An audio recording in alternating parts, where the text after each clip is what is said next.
જે લોકો અજ્ઞાનવશ આપના સ્વરૂપને નથી જાણતા તેમને આપ પ્રકૃતિમાં સ્થિત જીવ રૂપે પ્રતીત થાવ છો અને તેમની ઉપર પોતાની માયાનો પડદો નાખીને સૃષ્ટિના સમયે મારા એટલે કે બ્રહ્મા રૂપે પાલન કરવા માટે પોતાના એટલે કે વિષ્ણુ રૂપે અને સંહાર કરવા માટે રુદ્રના રૂપમાં પ્રતીત થાવ છો। પ્રભુ, આપ સમસ્ત જગતના સ્વામી અને વિધાતા છો। અજન્મા હોવા છતાં પણ આપ દેવતાઓ, ઋષિઓ, મનુષ્યો, પશુ પક્ષીઓ અને જળચર વગેરે યોનિઓમાં અવતાર ગ્રહણ કરો છો। તેથી જ આ રૂપો દ્વારા દુષ્ટ પુરુષોનું અભિમાન નષ્ટ કરીને સત્પુરુષો પર અનુગ્રહ કરો છો। ભગવાન, આપ અનંત પરમાત્મા અને યોગેશ્વર છો। જે સમયે આપ પોતાની યોગ માયાનો વિસ્તાર કરીને લીલા કરવા લાગો છો ત્યારે ત્રિલોકમાં એવું કોણ છે જે એ જાણી શકે કે આપની લીલા ક્યાં, શા માટે, ક્યારે અને કેટલી હોય છે। તેથી આ સંપૂર્ણ જગત સ્વપ્ન જેવું અસત્ય, અજ્ઞાનરૂપ અને દુઃખ ઉપર દુઃખ જ આપવા વાળું છે। આપ પરમાનંદ, પરમ જ્ઞાન સ્વરૂપ અને અનંત છો। આ જગત માયાથી ઉત્પન્ન અને વિલીન થવા છતાં આપમાં આપની સત્તાથી સત્ય જેવું પ્રતીત થાય છે। પ્રભુ, આપ જ એકમાત્ર સત્ય છો, કેમ કે આપ સર્વના આત્મા છો। આપ પુરાણ પુરુષ હોવાને કારણે સઘળા જન્માદિ વિકારોથી રહિત છો। આપ સ્વયં પ્રકાશ છો। તેથી દેશ, કાળ અને વસ્તુ જે પરપ્રકાશ છે તે કોઈ રીતે આપને સીમિત કરી શકતા નથી। આપ તેમના પણ આદિ પ્રકાશ છો। આપ અવિનાશી હોવાને લીધે નિત્ય છો। આપનો આનંદ અખંડ છે। આપ શુદ્ધ નિરંજન સ્વરૂપ છો। આપ પૂર્ણ એક છો। સમસ્ત ઉપાધિઓથી મુક્ત હોવાને કારણે આપ અમૃત સ્વરૂપ છો। આપ સર્વ જીવોના આત્મા છો, જે ગુરુરૂપી સૂર્યથી તત્વજ્ઞાની રૂપી દિવ્ય દ્રષ્ટિ પ્રાપ્ત કરીને તેનાથી આપનો પોતાના સ્વરૂપના રૂપમાં સાક્ષાત્કાર કરે છે તે આ મિથ્યા સંસાર સાગરને જાણે પાર કરી જાય છે।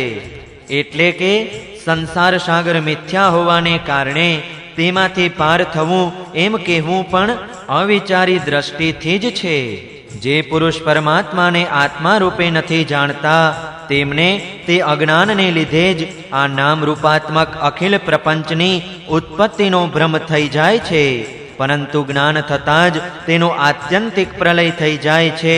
જેમ દોરડામાં ભ્રમવશ સાપની પ્રતીતિ થાય છે અને ભ્રમ નિવૃત્ત થઈ જતાં જ તેની નિવૃત્તિ થઈ જાય છે। સંસાર સંબંધી બંધન અને તેનાથી મોક્ષ એ બંને નામ અજ્ઞાનથી કલ્પિત છે। વાસ્તવમાં એ અજ્ઞાનમાં જ બે નામ છે। એ સત્ય અને જ્ઞાન સ્વરૂપ પરમાત્માથી ભિન્ન અસ્તિત્વ રાખતા નથી। જેમ સૂર્યમાં રાત અને દિવસનો ભેદ નથી, તે જ રીતે વિચાર કરવાથી અખંડ ચિત્ત સ્વરૂપ કેવલ શુદ્ધ આત્મતત્વમાં ન બંધન છે ન મોક્ષ। ભગવાન, કેટલા આશ્ચર્યની વાત છે કે આપ છો સર્વના આત્મા, પરંતુ લોકો આપને પરાયો માને છે અને શરીર વગેરે પરાયા છે, પરંતુ તેમને આત્મા માની લે છે અને ત્યાર પછી આપને ક્યાંક બીજે શોધે છે। ભલા અજ્ઞાની જીવોનું આ કેટલું મોટું અજ્ઞાન છે। હે અનંત, આપ તો બધાના અંતઃકરણમાં બિરાજમાન છો। તેથી સંતજનો આપના સિવાય જે કાંઈ પ્રતીત થઈ રહ્યું છે તેનો પરિત્યાગ કરીને પોતાની અંદર જ આપને શોધે છે। કેમ કે જો કે દોરડામાં સાપ નથી, તેમ છતાં તે પ્રતીત થતા સાપને મિથ્યા કર્યા વિના ભલા કોઈ સત્પુરુષ સાચા દોરડાને કઈ રીતે જાણી શકે? પોતાના ભક્તજનોના હૃદયમાં સ્વયં પ્રફુલ્લિત થવાવાળા ભગવાન, આપના જ્ઞાનનું સ્વરૂપ અને મહિમા એવો છે જેનાથી અજ્ઞાનજનિત જગતનો નાશ થઈ જાય છે। તેમ છતાં જે પુરુષો આપના યુગલ ચરણ કમળોનો કિંચિત માત્ર પણ કૃપા પ્રસાદ પ્રાપ્ત કરી લે છે તેનાથી અનુગૃહિત થઈ જાય છે, તે જ આપના સચ્ચિદાનંદ સ્વરૂપ મહિમાને જાણી શકે છે। બીજા કોઈ પણ જ્ઞાન વૈરાગ્ય વગેરે સાધનો રૂપી પોતાના પ્રયત્નથી દીર્ઘકાળ સુધી કેટલુંય અનુસંધાન કરતા રહે, તેઓ આપના મહિમાનું યથાર્થ જ્ઞાન પ્રાપ્ત કરી શકતા નથી। તેથી ભગવાન, મને આ જન્મમાં, બીજા જન્મમાં અથવા કોઈ પણ પશુ પક્ષી વગેરેના જન્મમાં પણ એવું સૌભાગ્ય પ્રાપ્ત થાય કે હું આપના દાસનો દાસ થઈ જાઉં અને પછી આપના ચરણ કમળોની સેવા કરું. મારા સ્વામી જગતના મોટા મોટા યજ્ઞો સૃષ્ટિના પ્રારંભથી લઈને હજી સુધી આપને પૂર્ણ રીતે તૃપ્ત કરી શક્યા નથી. પરંતુ ધન્ય છે વ્રજની ગાયોને અને ગોવાલણોને કે જેમના વાછડા અને બાળક બનીને આપે તેમના સ્તનોનું અમૃત જેવું દૂધ ખૂબ ઉમંગથી પીધું છે. વાસ્તવમાં તેમનું જ જીવન સફળ છે. તે લોકો જ અત્યંત ધન્ય છે. અહો, નંદ વગેરે વ્રજવાસી ગોવાળોના ધન્ય ભાગ્ય છે. વાસ્તવમાં તેમનું અહોભાગ્ય છે. કેમ કે પરમાનંદ સ્વરૂપ સનાતન પરિપૂર્ણ બ્રહ્મ એવા આપ તેમના પોતાના સગા સંબંધી અને સુહૃદ છો.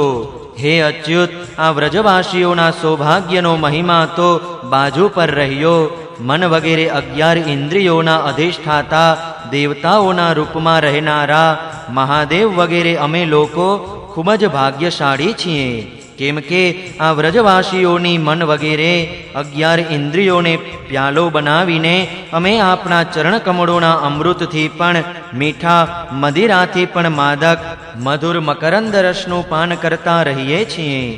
જ્યારે તેનું એક એક ઇન્દ્રિયથી પાન કરીને અમે ધન્ય ધન્ય થઈ રહ્યા છીએ, ત્યારે સમસ્ત ઇન્દ્રિયોથી તેનું સેવન કરવાવાળા વ્રજવાસીઓની તો વાત જ શી કરવી. પ્રભુ, આ વ્રજભૂમિના કોઈ વનમાં અને ખાસ કરીને ગોકુલમાં કોઈ પણ યોનિમાં જન્મ મળી જાય એ જ અમારા માટે મોટા સૌભાગ્યની વાત હશે. કેમ કે અહીં જન્મ થતાં આપના કોઈને કોઈ પ્રેમના ચરણોની રજ અમારા ઉપર પડી જશે. પ્રભુ, આપના પ્રેમી વ્રજવાસીઓનું સંપૂર્ણ જીવન આપનું જ જીવન છે. આપ જ તેમના જીવનના એકમાત્ર સર્વસ્વ છો. તેથી તેમના ચરણોની રજ મળવી આપના જ ચરણોની રજ મળવા બરાબર છે. અને આપના ચરણોની રજને તો શ્રુતિઓ પણ અનાદિકાળથી આજ સુધી શોધી રહી છે. દેવતાઓના પણ આરાધ્ય દેવ પ્રભુ, મારો આપને એક પ્રશ્ન છે કે આ વ્રજવાસીઓને તેમની સેવાના બદલામાં આપ શું ફળ આપશો? હે સંપૂર્ણ ફળોના ફળ સ્વરૂપ, આપનાથી વધીને તો બીજું કોઈ ફળ છે નહીં. આવું વિચારીને મારું મન મોહિત થઈ રહ્યું છે. મને લાગે છે કે આપ તેમને આપનું સ્વરૂપ આપીને પણ ઋણમુક્ત થઈ શકશો નહીં. કેમ કે આપના સ્વરૂપને તો તે પૂતનાએ પણ પોતાના સંબંધીઓ અઘાસુર, બકાસુર વગેરે સાથે પ્રાપ્ત કરી લીધું છે, જેનો માત્ર વેશ જ સાધ્વે સ્ત્રીનો હતો. પરંતુ જે હૃદયથી મહાક્રૂર હતી, ત્યારે જેમણે પોતાના ઘર, ધન, સ્વજન, પ્રિય, શરીર, પુત્ર, પ્રાણ અને મન બધું જ આપના ચરણોમાં સમર્પિત કરી દીધું છે, જેમનું સર્વ કંઈ આપના માટે જ છે, તે વ્રજવાસીઓને પણ તે જ ફળ આપીને આપ કઈ રીતે ઋણમુક્ત થઈ શકશો? સચ્ચિદાનંદ સ્વરૂપ શ્યામ સુંદર, જ્યાં સુધી રાગ દ્વેષ વગેરે દોષો ચોરની જેમ સર્વસ્વનું અપહરણ કરતા રહે છે, ત્યાં સુધી ઘર અને તેના સંબંધીઓ કેદીની જેમ સંબંધોના બંધનમાં જીવોને બાંધી રાખે છે, અને ત્યાં સુધી મોહ પગની બેડીઓની જેમ જકડી રાખે છે, જ્યાં સુધી તે જીવ આપનો થઈ જતો નથી. પ્રભુ, આપ વિશ્વના પ્રપંચથી સર્વથા પર છો. તેમ છતાં પોતાના શરણાગત ભક્તજનોને અનંત આનંદનું વિતરણ કરવા માટે પૃથ્વી પર અવતાર લઈને વિશ્વના જેવા જ લીલા વિલાસોનો વિસ્તાર કરો છો. મારા સ્વામી, વધારે કહેવાની આવશ્યકતા નથી. જે લોકો આપનો મહિમા જાણે છે તેઓ ભલે જાણતા રહે. મારું મન, વાણી અને શરીર આપનો મહિમા જાણવા સર્વથા અસમર્થ છે. સચ્ચિદાનંદ સ્વરૂપ શ્રી કૃષ્ણ, આપ સર્વના સાક્ષી છો, તેથી આપ બધું જ જાણો છો. આપ સમસ્ત જગતના સ્વામી છો. આ સમગ્ર પ્રપંચ આપનામાં જ સ્થિત છે. આપને હું વધારે શું કહું? હવે આપ મારો સ્વીકાર કરો. મને મારા લોકમાં જવાની આજ્ઞા આપો. સર્વના મન પ્રાણને પોતાની રૂપ માધુરીથી આકર્ષિત કરવાવાળા શ્યામ સુંદર આપ યદુવંશરૂપી કમળને વિકસિત કરવાવાળા સૂર્ય છો. પ્રભુ, પૃથ્વી, દેવતાઓ, બ્રાહ્મણો, પશુઓ રૂપી સમુદ્રની અભિવૃદ્ધિ કરવાવાળા ચંદ્રમા પણ આપ જ છો. આપ પાખંડ ધર્મરૂપી રાત્રિના ઘોર અંધકારનો નાશ કરવા માટે સૂર્ય અને ચંદ્રમા જેવા છો. પૃથ્વી પર રહેવાવાળા રાક્ષસોને નષ્ટ કરનારા આપ ચંદ્રમા, સૂર્ય વગેરે સમસ્ત દેવતાઓના પરમ પૂજ્ય છો. ભગવાન, હું મારા જીવનભર મહાકલ્પ પર્યંત આપને નમસ્કાર કરતો રહું. શ્રી શુકદેવજી કહે છે, પરીક્ષિત, સંસારના રચયિતા બ્રહ્માજીએ આ પ્રમાણે ભગવાન શ્રી કૃષ્ણની સ્તુતિ કરી. ત્યાર પછી 3 વાર પરિક્રમા કરીને ભગવાનના ચરણોમાં પ્રણામ કર્યા અને પોતાના ગંતવ્ય સ્થાન સત્યલોકમાં સિધાવી ગયા. બ્રહ્માજીએ વાછડા અને ગોપ બાળકોને પહેલેથી જ યથાસ્થાને પહોંચાડી દીધા હતા. ભગવાન શ્રી કૃષ્ણે બ્રહ્માજીને વિદાય કરી દીધા અને વાછડાને લઈને યમુનાજીના કિનારે આવ્યા, જ્યાં તેઓ પહેલા પોતાના બાળ સખાઓને છોડીને ગયા હતા. પરીક્ષિત, પોતાના જીવન સર્વસ્વ પ્રાણવલ્લભ શ્રી કૃષ્ણના વિયોગમાં જોકે તેમનું 1 વર્ષ વીતી ગયું હતું, તો પણ તે ગ્વાલ બાળકોને તે સમય અડધી ક્ષણ જેટલો લાગ્યો. કેમ ન લાગે? તે બધા ભગવાનની વિશ્વમોહિની યોગ માયાથી મોહિત થઈ ગયા હતા. જગતના બધા જીવો તે જ માયાથી મોહિત થઈને શાસ્ત્ર અને આચાર્યોના વારંવાર સમજાવવા છતાં પણ પોતાના આત્માને નિરંતર ભૂલેલા રહે છે. વાસ્તવમાં તે માયાની શક્તિ જ એવી છે. ભલા તેનાથી મોહિત થઈને જીવો અહીં શું શું નથી ભૂલી જતા? પરીક્ષિત, ભગવાન શ્રી કૃષ્ણને જોતા જ ગ્વાલ બાળકોએ ખૂબ ઉતાવળે કહ્યું, ભાઈ, તમે ભલે આવ્યા, સ્વાગત છે, સ્વાગત. હજી તો અમે તમારા વિના એક કોળિયો પણ ખાધો નથી. આવો, અહીં આવો, આનંદથી ભોજન કરો. ત્યારે હસતા હસતા ભગવાને ગ્વાલ બાળકો સાથે ભોજન કર્યું અને તેમને અઘાસુરના શરીરનું હાડપિંજર બતાવતા વનમાંથી વ્રજમાં પાછા ફર્યા. શ્રી કૃષ્ણના મસ્તક ઉપર મોરપીંછનો મનોહર મુગટ અને વાકડિયા વાડમાં સુંદર સુંદર મહેકતા પુષ્પો ગૂંથ્યા હતા. શરીર પર ચિત્રામણ કર્યું હતું. તેઓ ચાલતી વખતે રસ્તામાં ક્યારેક ઉચ્ચ સ્વરે વાંસળી, ક્યારેક વૃક્ષના પાંદડાની પીપુડી અને ક્યારેક શૃંગવાદ્ય વગેરે વગાડીને વાદ્યોત્સવમાં મગ્ન થઈ રહ્યા હતા. પાછળ પાછળ ગોપ બાળકો તેમની કીર્તિનું ગાન કરતા જઈ રહ્યા હતા. ક્યારેક તેઓ નામ લઈને પોતાના વાછડાને બોલાવતા તો ક્યારેક તેમને લાડ લડાવતા. રસ્તાની બંને બાજુ ગોપીઓ ઊભી છે. જ્યારે શ્રી કૃષ્ણ ત્રાસી નજરે તેમની નજર સાથે નજર મિલાવી દે છે, ત્યારે ગોપીઓ આનંદમુગ્ધ થઈ જાય છે. કારણ કે શ્રી કૃષ્ણનું અવલોકન ગોપીઓને ઉત્સવનો આનંદ પ્રદાન કરતું હતું. આ પ્રમાણે ભગવાન શ્રી કૃષ્ણે ગોષ્ઠમાં પ્રવેશ કર્યો. પરીક્ષિત, તે જ દિવસે બાળકોએ વ્રજમાં જઈને કહ્યું કે આજે યશોદા મૈયાના લાડલા નંદનંદને વનમાં એક ઘણો મોટો અજગર મારી નાખ્યો અને તેનાથી અમારી રક્ષા કરી. રાજા પરીક્ષિતે કહ્યું, બ્રહ્મણ, વ્રજવાસીઓ માટે શ્રી કૃષ્ણ પોતાના પુત્ર ન હતા, બીજાના પુત્ર હતા.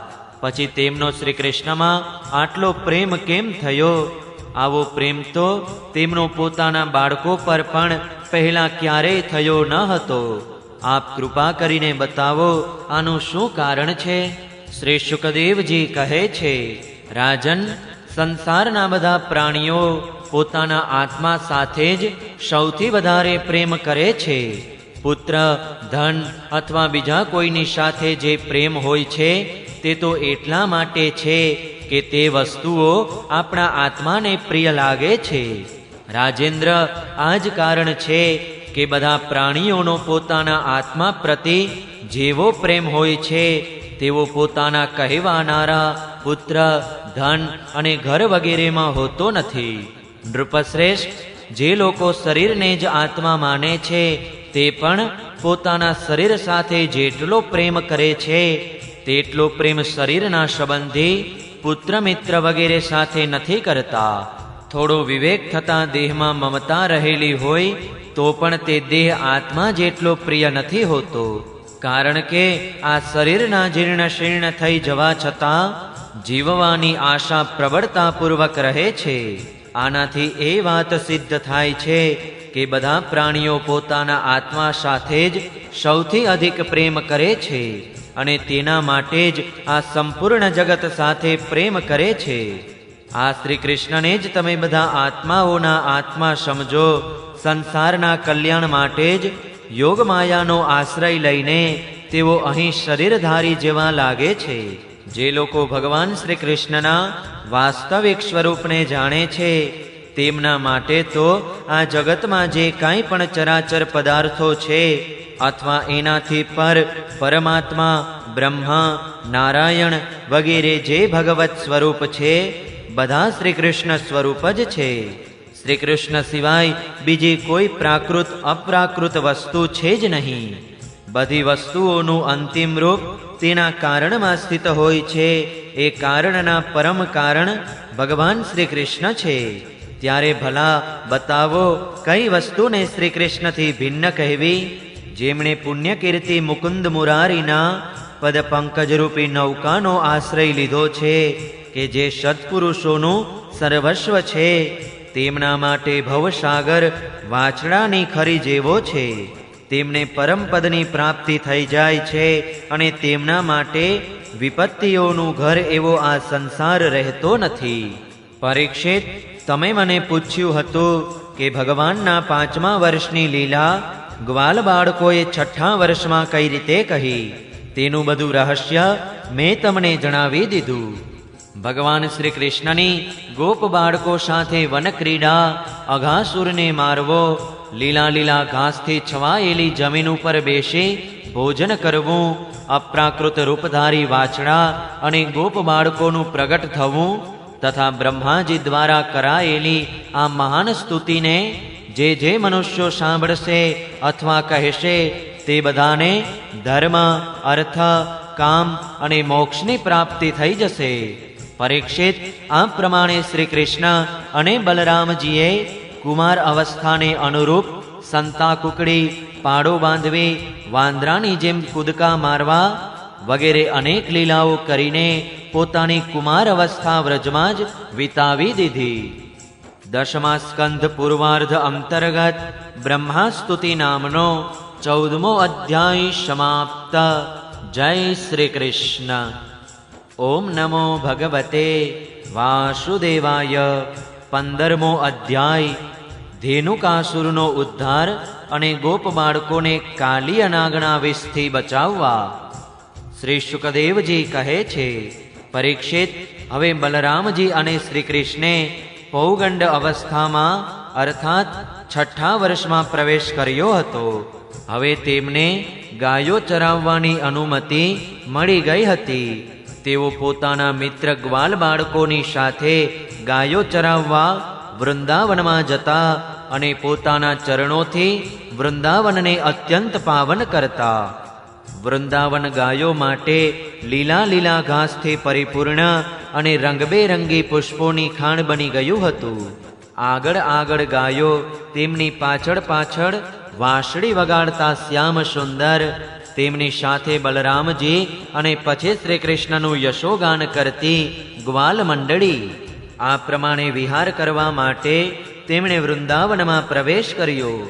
તે વનમાં ક્યાંક તો ભ્રમરો ગુંજાર કરી રહ્યા હતા, ક્યાંક ટોળે ટોળા હરણાઓ છલાંગો મારી રહ્યા હતા અને ક્યાંક સુંદર સુંદર જળથી પરિપૂર્ણ સરોવરો હતા.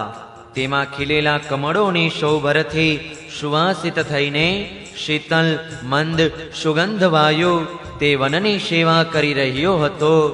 તે વન એટલું મનોહર હતું કે તેને જોઈને ભગવાને પણ તેમાં વિહાર કરવાનો મનમાં સંકલ્પ કર્યો. પુરુષોત્તમ ભગવાને જોયું કે મોટા મોટા વૃક્ષો ફળ ફૂલોના ભારથી નમીને પોતાની ડાળીઓ અને નવી કુંપળોની લાલીમાંથી તેમના ચરણોનો સ્પર્શ કરી રહ્યા છે, ત્યારે તેમણે બહુ આનંદપૂર્વક સહેજ હસતા હોય એમ પોતાના મોટા ભાઈ બલરામજીને કહ્યું. ભગવાન શ્રી કૃષ્ણએ કહ્યું, દેવશ્રેષ્ઠ મોટા ભાઈ, આમ તો મોટા મોટા દેવતાઓ આપણા ચરણકમળોની પૂજા કરે છે, પરંતુ જુઓ તો આ વૃક્ષો પણ પોતાની ડાળીઓથી સુંદર પુષ્પ અને ફળોની સામગ્રી લઈને આપણા ચરણોમાં નમી રહ્યા છે, નમસ્કાર કરી રહ્યા છે. કેમ ન કરે? તેમણે આ સૌભાગ્ય પ્રાપ્ત કરવા માટે તથા આપના દર્શન કરી તેમના અજ્ઞાનનો નાશ કરવા માટે જ તો વૃંદાવનમાં વૃક્ષયોની ગ્રહણ કરી છે. તેમનું જીવન ધન્ય છે.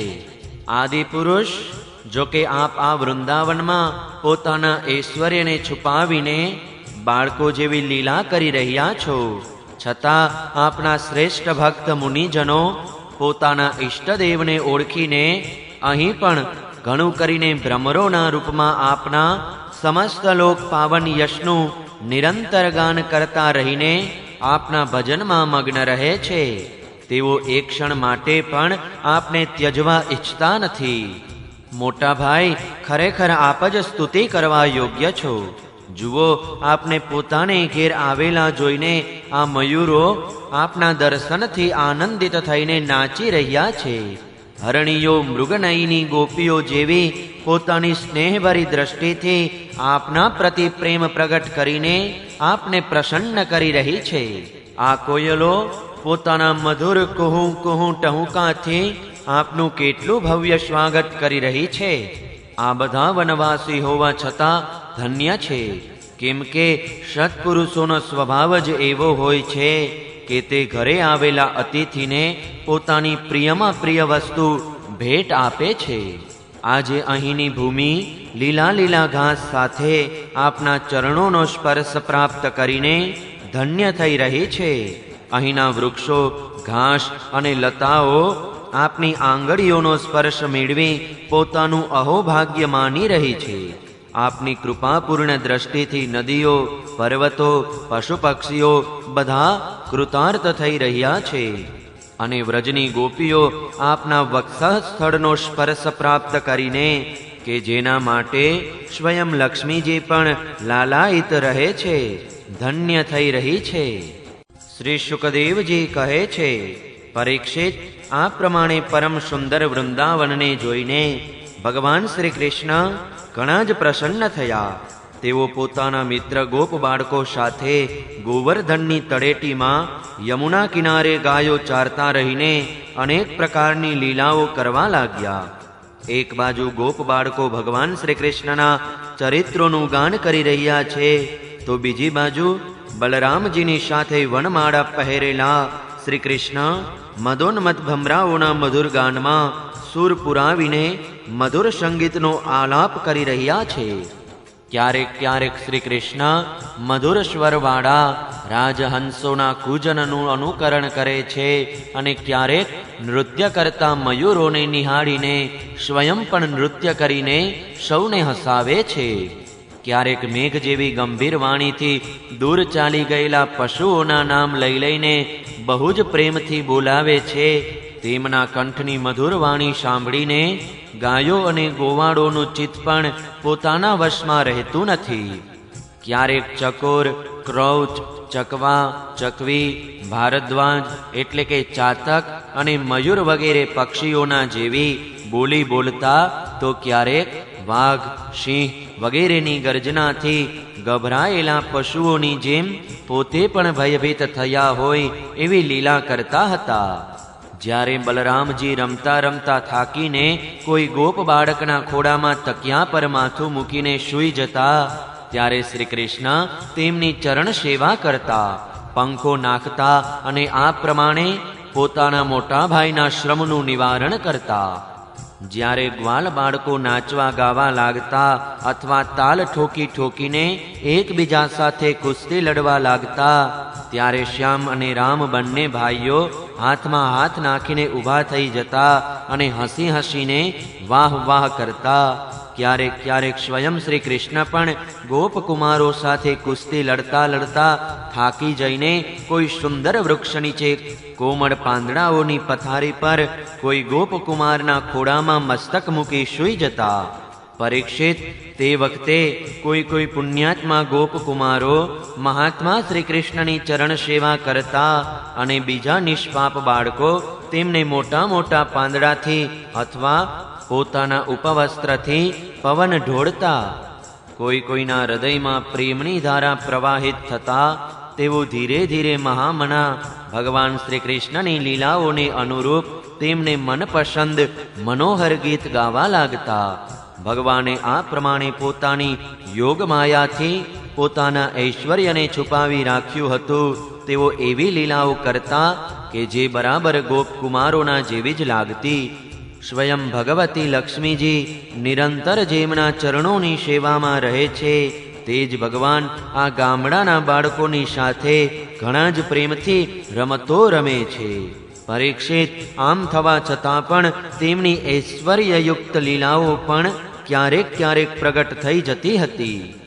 બલરામજી અને શ્રી કૃષ્ણના મિત્રોમાં એક મુખ્ય ગોપકુમાર હતા, શ્રી દામા. એક દિવસ તેમણે તથા સુબલ અને સ્તોક કૃષ્ણ એટલે કે નાના કૃષ્ણ વગેરે ગોપકુમારોએ શ્યામ અને રામને બહુ જ પ્રેમથી કહ્યું, અમને હંમેશા સુખ આપનારા બલરામજી, આપના બાહુબળની કોઈ સીમા નથી. અમારા મનોહર શ્રી કૃષ્ણ દુષ્ટોનો સંહાર કરી નાખવો એ તો તમારો સ્વભાવ જ છે. અહીંથી થોડે દૂર એક બહુ મોટું તાડ વૃક્ષોની હાર માળાઓ વાળું તાડ વન છે. આ વનમાં એટલા બધા પાકેલા ફળ નીચે પડેલા છે કે ખૂટે જ નહીં. પરંતુ ત્યાં ધેનુક નામનો એક મહાદુષ્ટ દૈત્ય રહે છે. તે આ ફળોથી ભરપૂર વનને ઘેરીને બેઠો છે. બલરામજી અને શ્રી કૃષ્ણ ભૈયા, તે દૈત્ય ગધેડાના રૂપમાં રહે છે. તે પોતે તો બહુ બળવાન છે જ, તેના સાથી અનેક દૈત્યો જે તેના જેવા જ બળવાન છે તે પણ તે જ રૂપમાં ત્યાં રહે છે. શત્રુઓનો સંહાર કરનારા મારા ભાઈઓ, આ દૈત્ય અત્યાર સુધી ખબર નથી કેટલાય મનુષ્યને મારીને ખાઈ ગયો છે. એ જ કારણે તેના ભયથી મનુષ્યો તે વનમાં જતા નથી. એટલું જ નહીં, પશુ પક્ષી પણ ત્યાં જતા નથી. તેના ફળો બહુ જ સુગંધિત અને રસાળ છે, પરંતુ અમે ક્યારેય એ ચાખ્યા નથી. જુઓ તો ખરા, ચારે બાજુ તે જ ફળોની સુગંધ આવી રહી છે. આ સુગંધને કારણે જ અમારું મન તેમાં બહુ લોભાયું છે. શ્રી કૃષ્ણ, તે ફળો અમને લાવી આપો. તે ખાવા અમે બહુ લાલાયિત થઈ રહ્યા છીએ. દાઉ દાદા, અમને તે ફળ ખાવાની બહુ જ તીવ્ર અભિલાષા છે. તમને યોગ્ય લાગે તો ત્યાં અવશ્ય ચાલો. પોતાના મિત્ર ગોપકુમારોની વાત સાંભળીને ભગવાન શ્રી કૃષ્ણ અને બલરામજી બંને હસ્યા અને પછી તેમને પ્રસન્ન કરવા માટે તેમની સાથે તાડવન જવા માટે રવાના થયા. તે વનમાં પહોંચીને બલરામજીએ પોતાના બાહુઓમાં તે તાડ વૃક્ષોને પકડી લીધા અને બળવાન હાથીના બચ્ચાની જેમ તેમને ખૂબ જોરથી હલાવીને ઘણા ફળ નીચે પાડી દીધા. જ્યારે ગધેડાના રૂપમાં રહેલા દૈત્યે ફળો પડવાનો અવાજ સાંભળ્યો ત્યારે તે પર્વતો સહિત પૃથ્વીને ધ્રુજાવતો તેમની તરફ દોડ્યો. તે બહુ જ બળવાન હતો. તેણે ખૂબ જ વેગથી બલરામજીની સામે આવીને પાછલા પગોથી તેમને છાતીમાં 2 લાતો મારી અને ત્યાર પછી તે દુષ્ટ બહુ જોરથી ગર્જના કરીને ત્યાંથી દૂર ખસી ગયો. રાજન, તે ગધેડો ક્રોધ કરીને ફરીથી ગર્જના કરતો બલરામજીની પાસે આવ્યો અને તેમની બાજુ પીઠ કરીને ઘણા ક્રોધથી પોતાના પાછલા પગથી લાતો મારવા લાગ્યો. બલરામજીએ પોતાના એક જ હાથથી તેના બંને પગ પકડી લીધા અને તેને આકાશમાં ફેરવીને એક તાડના વૃક્ષ પર પછાડ્યો. ફેરવતી વખતે જ તે ગધેડાના પ્રાણ નીકળી ગયા હતા. તેને પછાડવાથી તે વિશાળ તાડ વૃક્ષ સ્વયં તો તડાતડ કરતું પડી ગયું, પરંતુ તેને અડીને રહેલા બીજા વૃક્ષોને પણ તેણે તોડી નાખ્યું. બીજાએ ત્રીજાને, ત્રીજાએ ચોથાને, આ પ્રમાણે એકબીજાને પાડતા પાડતા અનેક તાડના વૃક્ષો પડી ગયા. બલરામજી માટે તો આ એક રમત હતી, પરંતુ તેમના દ્વારા ફેંકાયેલા ગધેડાના શરીર સાથે અથડાઈને ત્યાંના બધા જ તાડ વૃક્ષો હાલી ગયા. બધાને એવું લાગ્યું કે આંધીના તોફાને આ વૃક્ષો હચમચાવી નાખ્યા. ભગવાન બલરામ સ્વયં જગદીશ્વર છે. આ સંપૂર્ણ સંસાર તેમનામાં શૂતરના તાંતણાઓમાં વસ્ત્રની જેમ ઓતપ્રોત છે. ત્યારે ભલા તેમના માટે આ કઈ મોટા આશ્ચર્યની વાત છે. તે સમયે ધેનુકાસુરના ભાઈ બંધુઓ પોતાના ભાઈને મારી નાખ્યો હોવાથી ક્રોધથી રાતા પીડા થઈ ગયા. બધા જ ગર્દભો શ્રીરામ અને શ્રી કૃષ્ણ ઉપર ભારે વેગ સાથે તૂટી પડ્યા. રાજન, તેમનામાંથી જે હાથમાં આવ્યો તેને આ બંને ભાઈઓએ પાછલા પગ પકડીને તાડ વૃક્ષો સાથે પછાડ્યો. તે સમયે તે જમીન તાડના ફળોથી ભરાઈ ગઈ અને તૂટેલા વૃક્ષો અને મરી ગયેલા દૈત્યોના શરીરોથી ભરાઈ ગઈ. જેમ વાદળોથી આકાશ ઢંકાઈ ગયું હોય તેવી તે ભૂમિની શોભા જણાતી હતી. બલરામજી અને શ્રી કૃષ્ણની આ મંગલમયી લીલા જોઈને દેવતાઓ તેમના ઉપર પુષ્પોની વૃષ્ટિ કરવા લાગ્યા અને વાજિંત્ર વગાડીને સ્તુતિ કરવા લાગ્યા. જે દિવસે ધેનુકાસુર મરાયો તે દિવસથી લોકો નિર્ભયતાપૂર્વક તે વનમાં જઈ તાલફળ ખાવા લાગ્યા તથા પશુઓ પણ સ્વચ્છંદતાપૂર્વક ઘાસ ચરવા લાગ્યા. ત્યાર પછી કમળલોચન ભગવાન શ્રી કૃષ્ણ પોતાના મોટા ભાઈ બલરામજી સાથે વ્રજમાં પધાર્યા. તે સમયે તેમના મિત્રો ગોપકુમારો તેમની પાછળ ચાલતા ચાલતા તેમની સ્તુતિ કરતા હતા. કેમ ન કરે? ભગવાનની લીલાઓનું શ્રવણ કીર્તન જ સૌથી વધારે પવિત્ર કરનારું છે. વનમાંથી વ્રજમાં પધારતા શ્રી રસરાજ શ્યામ સુંદરના વાકડિયા વાળમાં ગાયોના ચરણથી ઉપસેલી રજ ભરાયેલી હતી. મસ્તક પર મોર પીછનો મુગટ હતો અને વાડમાં તાજા સુંદર સુવાસ ભર્યા પુષ્પો ધર્યા હતા. આવા સૌંદર્યથી હૃદયને સ્પર્શતા શ્રી કૃષ્ણના મુખારવિંદના મંદ હાસ્ય અને હૃદયનું આકર્ષણ કરતા ત્રાસા અવલોકન સાથે તેઓ મધુર મધુર વાંસળી વગાડતા હતા અને ગોપકુમારો તેમની લલિત કીર્તિનું ગાન કરી રહ્યા હતા. વંશીનાદ સાંભળીને ગોપીઓના ટોળા એકી સાથે વ્રજની બહાર નીકળી આવ્યા. તેમની આંખો ખબર નહીં ક્યારનીએ શ્રી કૃષ્ણના દર્શન માટે તલસી રહી હતી. ગોપીઓએ પોતાના નેત્રરૂપી ભ્રમરોથી ભગવાનના મુખારવિંદના મકરંદ રસનું પાન કરીને આખા દિવસના વિરહના અગ્નિને શાંત કર્યો અને ભગવાને પણ તેમના લજ્જાપૂર્ણ હાસ્ય તથા વિનયયુક્ત પ્રેમભરી દ્રષ્ટિનો સ્વીકાર કરીને વ્રજમાં પ્રવેશ કર્યો. ત્યાં જશોદા મૈયા અને રોહિણીજીનું હૃદય વાત્સલ્ય સ્નેહથી ઉભરાઈ રહ્યું હતું. તેમણે રામ અને શ્યામના ઘરે પહોંચતા જ તેમની ઈચ્છા અનુસાર તથા સમયાનુસાર પહેલેથી જ સમજી વિચારીને તૈયાર રાખેલી વાનગીઓ તેમને ખવડાવી પીવડાવી અંગમર્દન કરીને સુગંધિત તેલથી સ્નાન કરાવ્યું. આથી તેમનો દિવસભરનો થાક દૂર થયો. પછી તેમણે સુંદર વસ્ત્રો પહેરાવીને દિવ્ય પુષ્પોની માળા પહેરાવી અને ચંદનનો લેપ કર્યો. ત્યાર પછી બંને ભાઈઓએ માતાઓ દ્વારા પીરસવામાં આવેલું સ્વાદિષ્ટ ભોજન કર્યું. ત્યાર પછી વહાલશોઈ બંને માતાઓએ લાડ લડાવતા સુખશૈયા સજાવીને બંને સુકુમારોને પોઢાવ્યા અને શ્યામ અને રામ બહુ જ આરામથી પોઢી ગયા.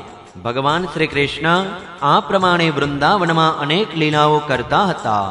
એક દિવસ પોતાના મિત્ર ગ્વાલ બાળકો સાથે તેઓ યમુના કિનારે ગયા. રાજન, તે દિવસે બલરામજી તેમની સાથે ન હતા. તે સમયે જેઠ અષાઢની ગરમીથી ગાયો અને ગોપ બાળકો બહુ ત્રસ્ત થઈ રહ્યા હતા. પાણી વિના તેમના કંઠ સુકાતા હતા. તેથી તેમણે યમુનાજીનું વિષયુક્ત જળ પી લીધું. પરીક્ષિત, દુર્દૈવવશ તેમણે એ વાતનું ધ્યાન રહ્યું નહીં. તે વિષવાળા જળનું પાન કરતા જ બધી ગાયો અને ગોપકુમારો પ્રાણહીન થઈને યમુનાના કિનારે પડી ગયા. તેમને આવી અવસ્થામાં જોઈને યોગેશ્વરોના પણ ઈશ્વર ભગવાન શ્રી કૃષ્ણે પોતાની અમૃત વરસાવનારી દ્રષ્ટિથી તેમને જીવિત કરી દીધા. તેમના સ્વામી અને સર્વસ્વ તો એકમાત્ર શ્રી કૃષ્ણ જ હતા. પરીક્ષિત, ચેતના આવ્યેથી તે બધા ઊભા થઈ ગયા અને આશ્ચર્યચકિત થઈને એકબીજા તરફ જોવા લાગ્યા. રાજન, છેવટે તેમણે એ જ નિશ્ચય કર્યો કે અમે વિષયુક્ત જળ પીવાને કારણે મરી ગયા હતા, પરંતુ અમારા શ્રી કૃષ્ણે પોતાની અનુગ્રહપૂર્ણ દ્રષ્ટિથી અમને ફરીથી જીવતા કર્યા છે. 10મા સ્કંધ પૂર્વાર્ધ અંતર્ગત ધેનુકવદ નામનો 15મો અધ્યાય સમાપ્ત. જય શ્રી કૃષ્ણ. ઓમ નમો ભગવતે વાસુદેવાય. 16મો અધ્યાય કાલિયનાગ પર કૃપા. શ્રી શુકદેવજી કહે છે, પરીક્ષિત, ભગવાન શ્રી કૃષ્ણે જોયું કે મહાવિસ્તર કાલિયનાગે યમુનાજીના જળને વિષયુક્ત દૂષિત કરી દીધું છે, ત્યારે યમુનાજીને શુદ્ધ કરવાના વિચારથી તેમણે તે સર્પને કાલિંદીના ધરામાંથી દૂર કર્યો. રાજા પરીક્ષિતે પૂછ્યું, બ્રહ્મણ, ભગવાન શ્રી કૃષ્ણે યમુનાજીના અગાધ જળમાં કાલિયને શી રીતે નાથ્યો? બીજું, કાલિયનાગ તો જળચર જીવ ન હતો. આવી સ્થિતિમાં તે અનેક યુગો સુધી જળમાં કેમ અને શા માટે રહ્યો તે જણાવો. બ્રહ્મ સ્વરૂપ મહાત્મન ભગવાન અનંત છે.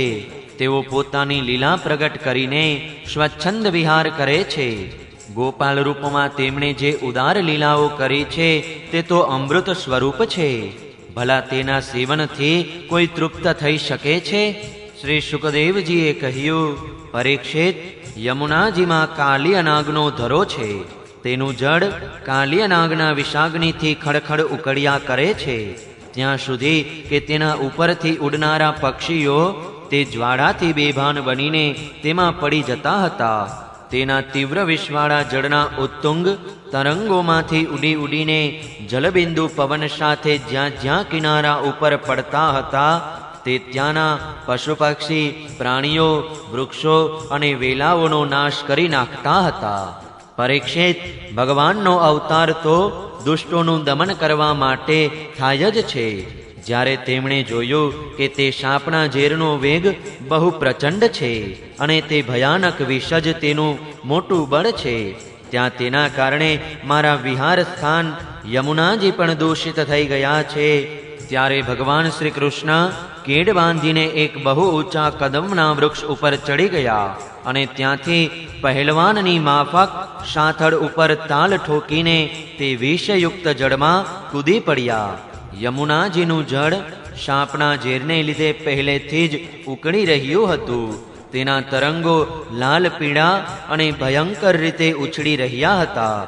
પુરુષોત્તમ ભગવાન શ્રી કૃષ્ણના કૂદી પડવાથી તેનું જળ વધારે ઉછળવા લાગ્યું. તે સમયે કાલિયધરાનું જળ આમ તેમ ઉછળીને 400 હાથ સુધી ફેલાઈ ગયું. અચિંત્ય અનંત બળશાળી ભગવાન શ્રી કૃષ્ણ માટે આમાં કોઈ મોટા આશ્ચર્યની વાત ન હતી. પ્રિય પરીક્ષિત, ભગવાન શ્રી કૃષ્ણ કાલિયધરામાં કૂદીને અતુલ બળશાળી મદમસ્ત ગજરાજની જેમ જળ ઉછાળવા લાગ્યા. આ પ્રમાણે જલક્રીડા કરવાથી તેમની ભુજાઓની ટક્કરથી જળમાં થઈ રહેલા મોટા અવાજને જ્યારે કાલિયનાગે સાંભળ્યો અને જોયું કે મારા જ ભવનમાં કોઈ ઘૂસીને મારો જ પરાભવ કરી રહ્યો છે, તે આ ઘટનાને સહી ન શક્યો.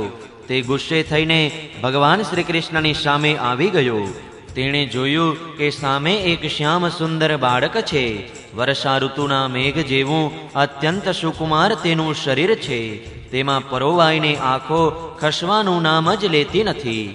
તેના વક્ષસ્થળ પર એક સોનેરી રેખા શ્રીવત્સનું ચિહ્ન છે અને તેણે પીળા રંગનું વસ્ત્ર ધારણ કરેલું છે. ખૂબ જ મધુર અને મનોહર મુખ મંદ મંદ હાસ્યથી ખૂબ શોભી રહ્યું છે. કમળની ગાદી જેવા કોમળ અને સુકુમાર ચરણો છે.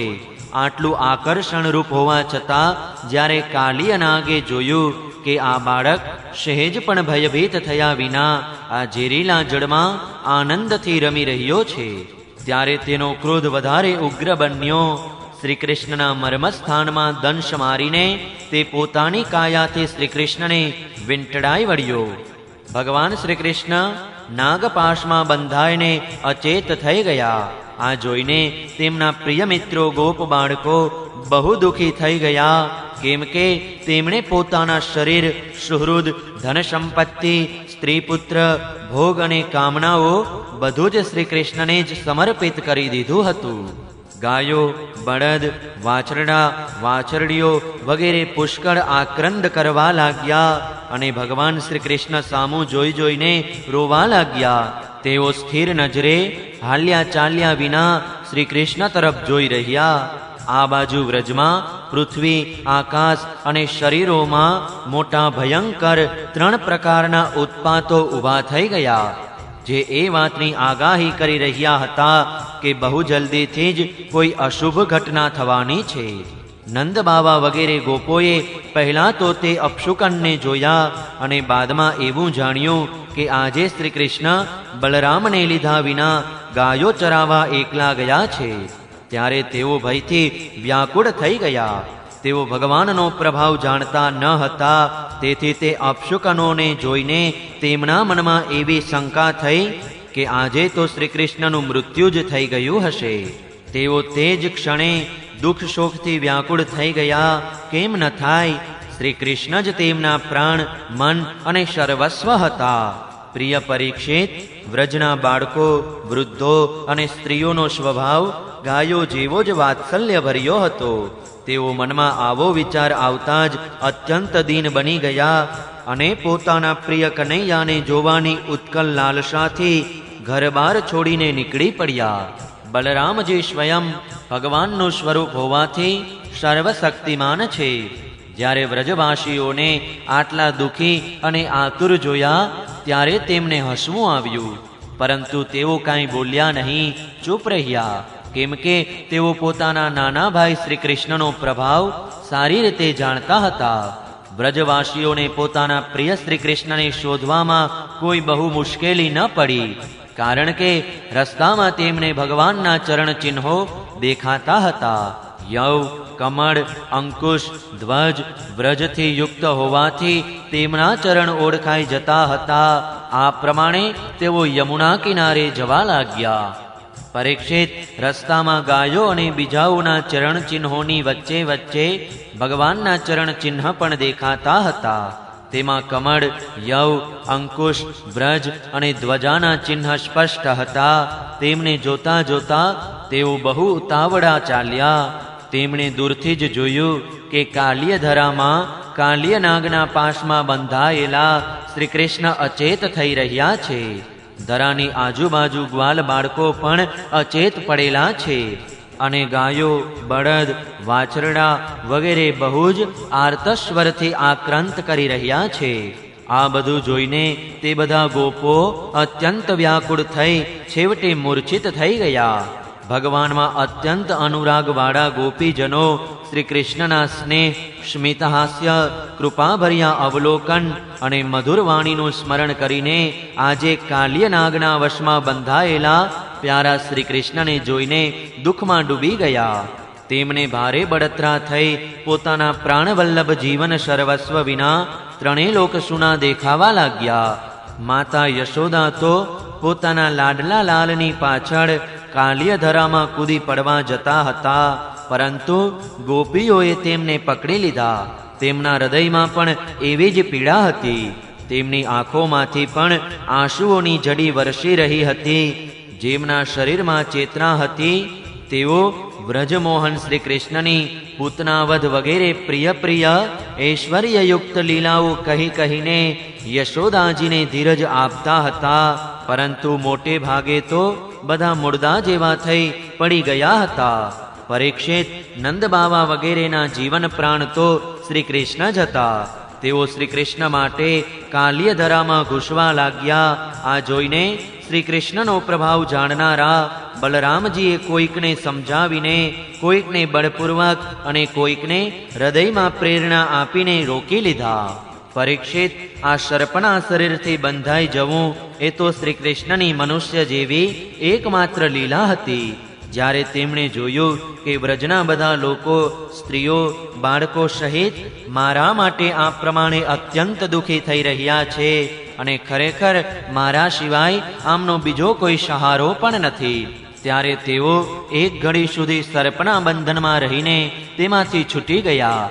ભગવાન શ્રી કૃષ્ણે તે સમયે પોતાનું શરીર ફૂલાવીને ખૂબ મોટું કરી દીધું.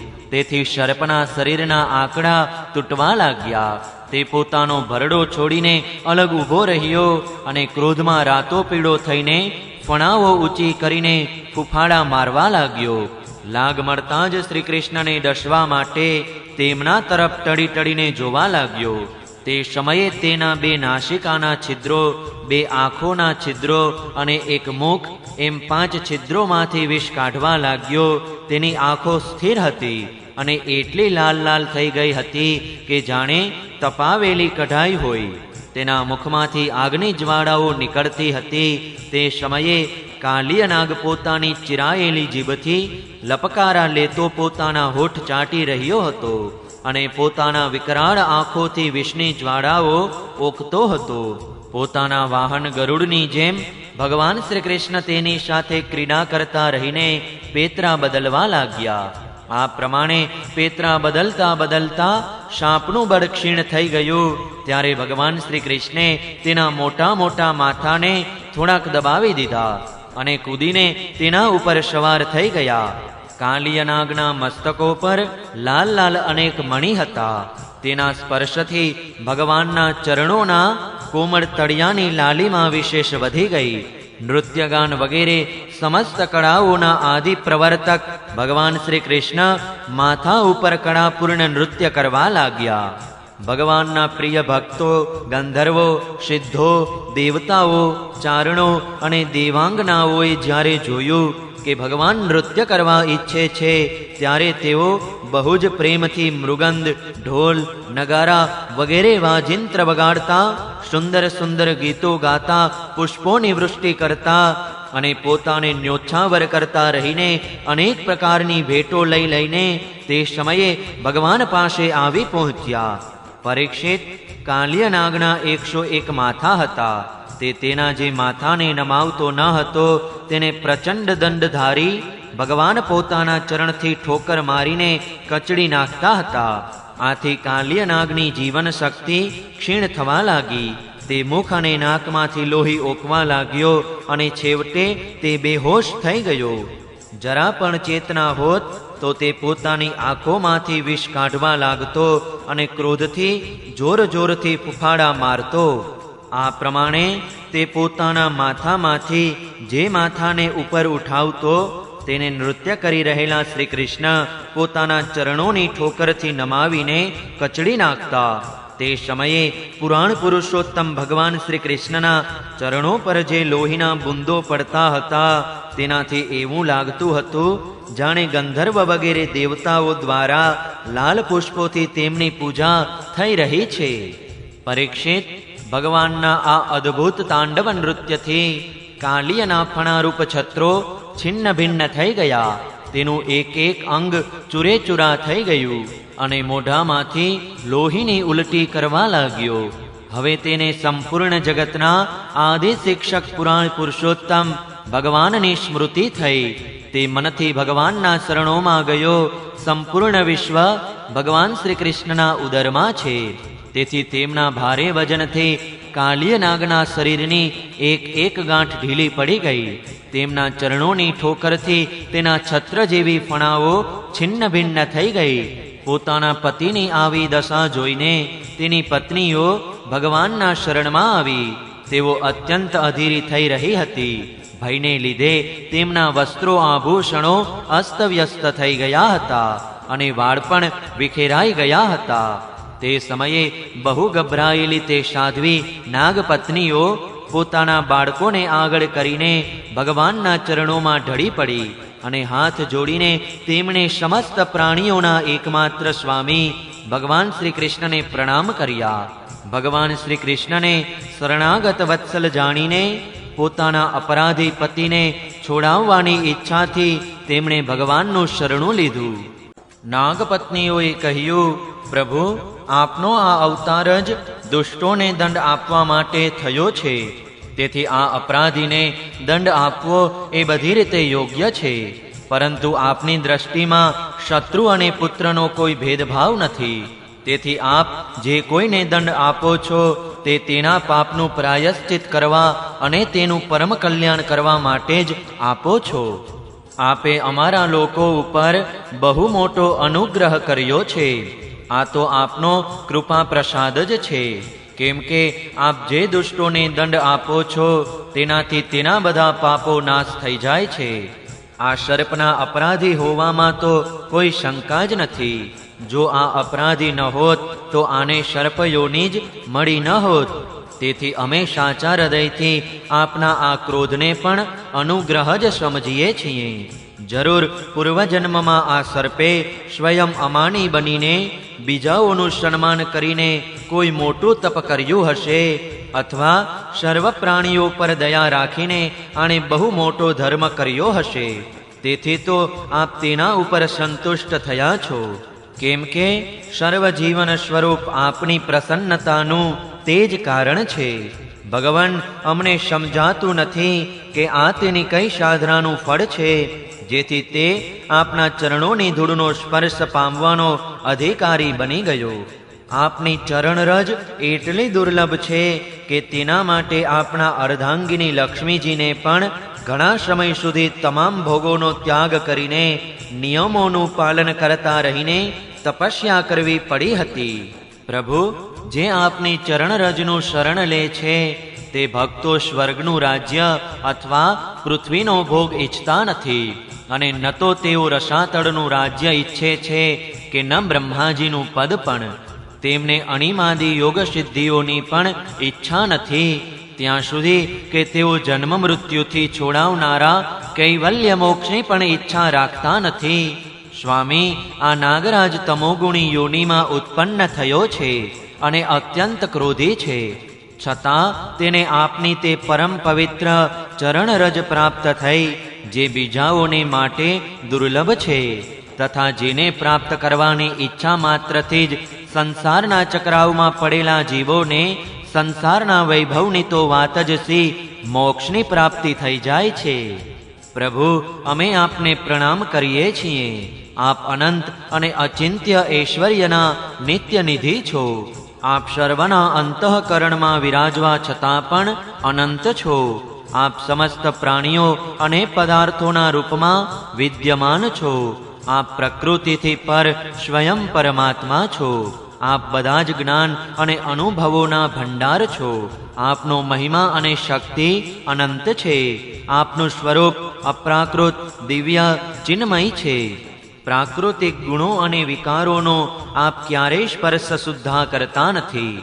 આપ જ બ્રહ્મ છો. અમે આપને નમસ્કાર કરીએ છીએ. આપ પ્રકૃતિમાં ક્ષોભ ઉત્પન્ન કરવા વાળા કાળ છો. કાળ શક્તિના આશ્રય છો અને કાળના ક્ષણકલ્પ વગેરે સમસ્ત અવયવોના સાક્ષી છો. આપ વિશ્વરૂપ હોવા છતાં પણ તેનાથી ભિન્ન રહીને તેના દ્રષ્ટા છો. આપ વિશ્વના કર્તા છો અને આપ વિશ્વના કારણ પણ છો. પ્રભુ, પંચભૂત, તેમની તન્માત્રાઓ, ઇન્દ્રિયો, પ્રાણ, મન, બુદ્ધિ અને આ બધાનો ખજાનો ચિત્ત, આ બધું આપ જ છો. મનુષ્યને ત્રણેય ગુણ અને તેમના કાર્યોમાં થતા અભિમાનને કારણે આપનો અનુભવ થતો નથી. આપ દેશ, કાળ અને વસ્તુઓની સીમાથી પર અનંત છો. સૂક્ષ્મથી પણ સૂક્ષ્મ અને કાર્યકારણના સમસ્ત વિકારોમાં પણ એકરસ, વિકાર રહિત અને સર્વજ્ઞ છો. ઈશ્વર છે કે નથી, સર્વજ્ઞ છે કે અલ્પજ્ઞ વગેરે અનેક ભેદો પ્રમાણે આપ તે મતવાદીઓને તે રૂપોમાં દર્શન આપો છો. સમસ્ત શબ્દોના અર્થરૂપે તો આપ જ છો. શબ્દો રૂપે પણ આપ જ છો, તથા તે બંનેનો સંબંધ જોડનારી શક્તિ પણ આપ જ છો. અમે આપને નમસ્કાર કરીએ છીએ. પ્રત્યક્ષ, અનુમાન વગેરે જેટલા પણ પ્રમાણ છે તેમને પ્રમાણિત કરવા વાળા મૂળ આપ જ છો. સઘળા શાસ્ત્રો આપનામાંથી જ નીકળેલા છે અને આપનું જ્ઞાન સ્વતઃ સિદ્ધ છે. આપ જ મનને જોડાવનારી વિધિ રૂપે અને તેને બધી જગ્યાએથી હટાવી લેવાની આજ્ઞા રૂપે પ્રવૃત્તિ માર્ગ અને નિવૃત્તિ માર્ગ છો. આ બંનેના મૂળ વેદ પણ આપ પોતે જ છો. અમે આપને વારંવાર નમસ્કાર કરીએ છીએ. આપ શુદ્ધ સત્વમય વસુદેવજીના પુત્ર વાસુદેવ, સંકર્ષણ, પ્રદ્યુમ્ન અને અનિરુદ્ધ પણ છો. આ પ્રમાણે ચતુર્વ્યુહના રૂપમાં આપ ભક્તો તથા યાદવોના સ્વામી છો. શ્રી કૃષ્ણ, અમે આપને નમસ્કાર કરીએ છીએ. આપ અંતઃકરણ અને તેની વૃત્તિઓના પ્રકાશક છો અને તેમના જ દ્વારા પોતાને છુપાવી રાખો છો. તે અંતઃકરણ અને વૃત્તિઓ દ્વારા જ આપના સ્વરૂપનો અંશતઃ સંકેત પણ મળે છે. આપ તે ગુણો અને તેમની વૃત્તિઓના સાક્ષી તથા સ્વયં પ્રકાશ છો. અમે આપને નમસ્કાર કરીએ છીએ. આપના વિહારને કોઈ જાણતું નથી. સર્વતત્વનું સ્વરૂપ આપનાથી જ જાણી શકાય છે. આપ ઇન્દ્રિયોના પ્રેરક છો, મનન કરનારા આત્મારામ છો, મૌન સ્વભાવવાળા આપ જ છો. તે ભગવાનને અમારા નમસ્કાર હો. આપ સ્થૂળ, સૂક્ષ્મ, સમસ્ત ગતિઓને જાણવાવાળા બધાના અધિષ્ઠાતા છો. આપ નામ રૂપાત્મક વિશ્વ પ્રપંચનો નિષેધ કરતા છેવટના અવધિરૂપ જગતરૂપ ભ્રાંતિના આશ્રય અને અધ્યાસ તથા અપવાદના સાક્ષી છો. તેમજ અવિદ્યા વડે થતી જગતની ભ્રાંતિ તથા વિદ્યા વડે થતો જગતનો અપવાદ એ બંનેનું નિમિત્ત કારણ પણ આપ જ છો. અમે આપને નમસ્કાર કરીએ છીએ. પ્રભુ, જો કે કર્તા ભાવ ન હોવાને કારણે આપ કોઈ પણ કર્મ નથી કરતા, નિષ્ક્રિય છો, તો પણ અનાદિકાલ શક્તિનો સ્વીકાર કરીને પ્રકૃતિના ગુણો દ્વારા આપ આ વિશ્વની ઉત્પત્તિ, સ્થિતિ અને પ્રલયની લીલા કરો છો. કેમ કે આપની લીલાઓ અમોઘ છે. આપ સત્ય સંકલ્પ છો. તેથી જીવોના સંસ્કાર રૂપે છુપાયેલા સ્વભાવને પોતાની દ્રષ્ટિથી જાગ્રત કરી દો છો. ત્રિલોકમાં 3 પ્રકારની યોનિઓ છે: સત્વગુણ પ્રધાન શાંત, રજોગુણ પ્રધાન અશાંત અને તમોગુણ પ્રધાન મૂઢ. તે બધી જ યોનિઓ આપના લીલા સ્વરૂપો છે. તેમ છતાં અત્યારે સત્વગુણ પ્રધાન શાંતજનો જ આપને વિશેષ પ્રિય છે. કેમ કે આપનો આ અવતાર અને આ લીલાઓ સાધુ પુરુષોની રક્ષા, ધર્મની રક્ષા અને વિસ્તાર માટે જ છે. હે શાંતાત્મન, સ્વામીએ એકવાર પોતાની પ્રજાનો અપરાધ સહી લેવો જોઈએ. આ મૂર્ખ છે, તે આપણે જાણતો નથી, તેથી તેને ક્ષમા કરો. ભગવાન, કૃપા કરો. હવે આ સર્પ મરવાનો જ છે. સાધુજનો સદાય અબલાઓ પર દયા કરતા આવ્યા છે. તેથી આપ અમને અમારા પ્રાણ સ્વરૂપ પતિદેવને આપો. અમે આપની દાસીઓ છીએ. અમને આપ આજ્ઞા આપો, આપની શી સેવા કરીએ. કેમ કે જે શ્રદ્ધા સાથે આપની આજ્ઞાનું પાલન કરતો રહીને આપની સેવા કરે છે, તે સર્વ પ્રકારના ભયથી મુક્ત થઈ જાય છે. શ્રી શુકદેવજી કહે છે, પરીક્ષિત, ભગવાનના ચરણોની ઠોકરથી કાલિય નાગની ફણાઓ છિન્ન ભિન્ન થઈ ગઈ હતી. તે અચેત થઈ ગયો હતો. જ્યારે નાગપત્નીઓએ આ પ્રમાણે ભગવાન વાસુદેવની સ્તુતિ કરી, ત્યારે તેમણે દયા કરીને તેને છોડી દીધો. ધીરે ધીરે કાલિય નાગની ઇન્દ્રિયો અને પ્રાણોમાં થોડી થોડી ચેતના આવી. તે બહુ જ કઠણતાથી શ્વાસ લેવા લાગ્યો અને થોડી વાર પછી અત્યંત નમ્રતાથી 2 હાથ જોડી તેણે ભગવાન શ્રી કૃષ્ણને આ પ્રમાણે કહ્યું: વયમ ખલઃ સહોત્પત્યા તામસા દીર્ઘમન્યવઃ સ્વભાવો દુષ્યજો નાથ લોકાનાં યદસદ્ગ્રહ. કાલિય નાગે કહ્યું, નાથ, અમે જન્મથી જ દુષ્ટ, તમોગુણી અને પોતાના સ્વભાવને અધીન બનીને પ્રતિશોધની ભાવનાવાળા ક્રોધી જીવ છીએ. જીવો માટે પોતાનો સ્વભાવ છોડવો બહુ કઠણ છે. આ કારણે જ સંસારના લોકો અનેક પ્રકારના દુરાગ્રહોમાં ફસાઈ જાય છે. હે વિશ્વવિધાતા, આપે જ ગુણોના ભેદથી આ જગતમાં અનેક પ્રકારના સ્વભાવ, પરાક્રમ, બળ, યોનિ, બીજ, ચિત્ત અને આકૃતિઓનું નિર્માણ કર્યું છે. ભગવાન, અમે આપની જ સૃષ્ટિમાં સર્પ પણ છીએ. તેથી જન્મજાત ક્રોધી સ્વભાવના છીએ. અમે આપની માયાના ચક્રમાં મોહિત થઈ રહ્યા છીએ. પછી અમારા પ્રયત્નથી આ છોડી ન શકાય તેવી માયાને કઈ રીતે ત્યજી શકીએ? આપ સર્વજ્ઞ અને સંપૂર્ણ જગતના સ્વામી છો. આપ જ અમારા સ્વભાવ અને માયાના કારણ છો. હવે આપ આપની ઈચ્છાથી જેમ ઉચિત સમજો કૃપા કરો અથવા દંડ આપો. શ્રી શુકદેવજી કહે છે, કાલ્યનાગની વાત સાંભળીને લીલા મનુષ્ય ભગવાન શ્રી કૃષ્ણે કહ્યું, સર્પ, હવે તારે અહીં રહેવું જોઈએ નહીં. તું પોતાના જાતિભાઈ, પુત્રો અને સ્ત્રીઓ સાથે તુરત જ અહીંથી સમુદ્રમાં ચાલ્યો જા. હવે ગાયો અને મનુષ્યો યમુના જળનો ઉપભોગ કરશે.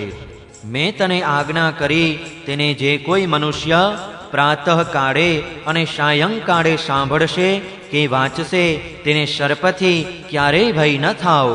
મેં આ કાલ્ય ધરામાં ક્રીડા કરી છે. તેથી જે મનુષ્ય આ ધરામાં સ્નાન કરીને જળથી પિતૃઓ અને દેવતાઓનું તર્પણ કરશે અને ઉપવાસ કરીને મારું સ્મરણ કરતો રહીને મારી પૂજા કરશે તે બધા પાપોથી મુક્ત થઈ જશે. હું જાણું છું કે તું ગરુડના ભયથી રમણક દ્વીપ છોડીને આ ધરામાં આવીને રહેતો હતો. તારું શરીર મારા ચરણ ચિહ્નોથી અંકિત થયેલું હોવાથી હવે ગરુડ તને ખાશે નહીં. શ્રી શુકદેવજી કહે છે, ભગવાન શ્રી કૃષ્ણની એક એક લીલા અદ્ભુત છે. તેમની આવી આજ્ઞા લઈને કાલ્યનાગ અને તેની પત્નીઓએ આનંદિત થઈ બહુ જ આદર સાથે ભગવાનનું પૂજન કર્યું.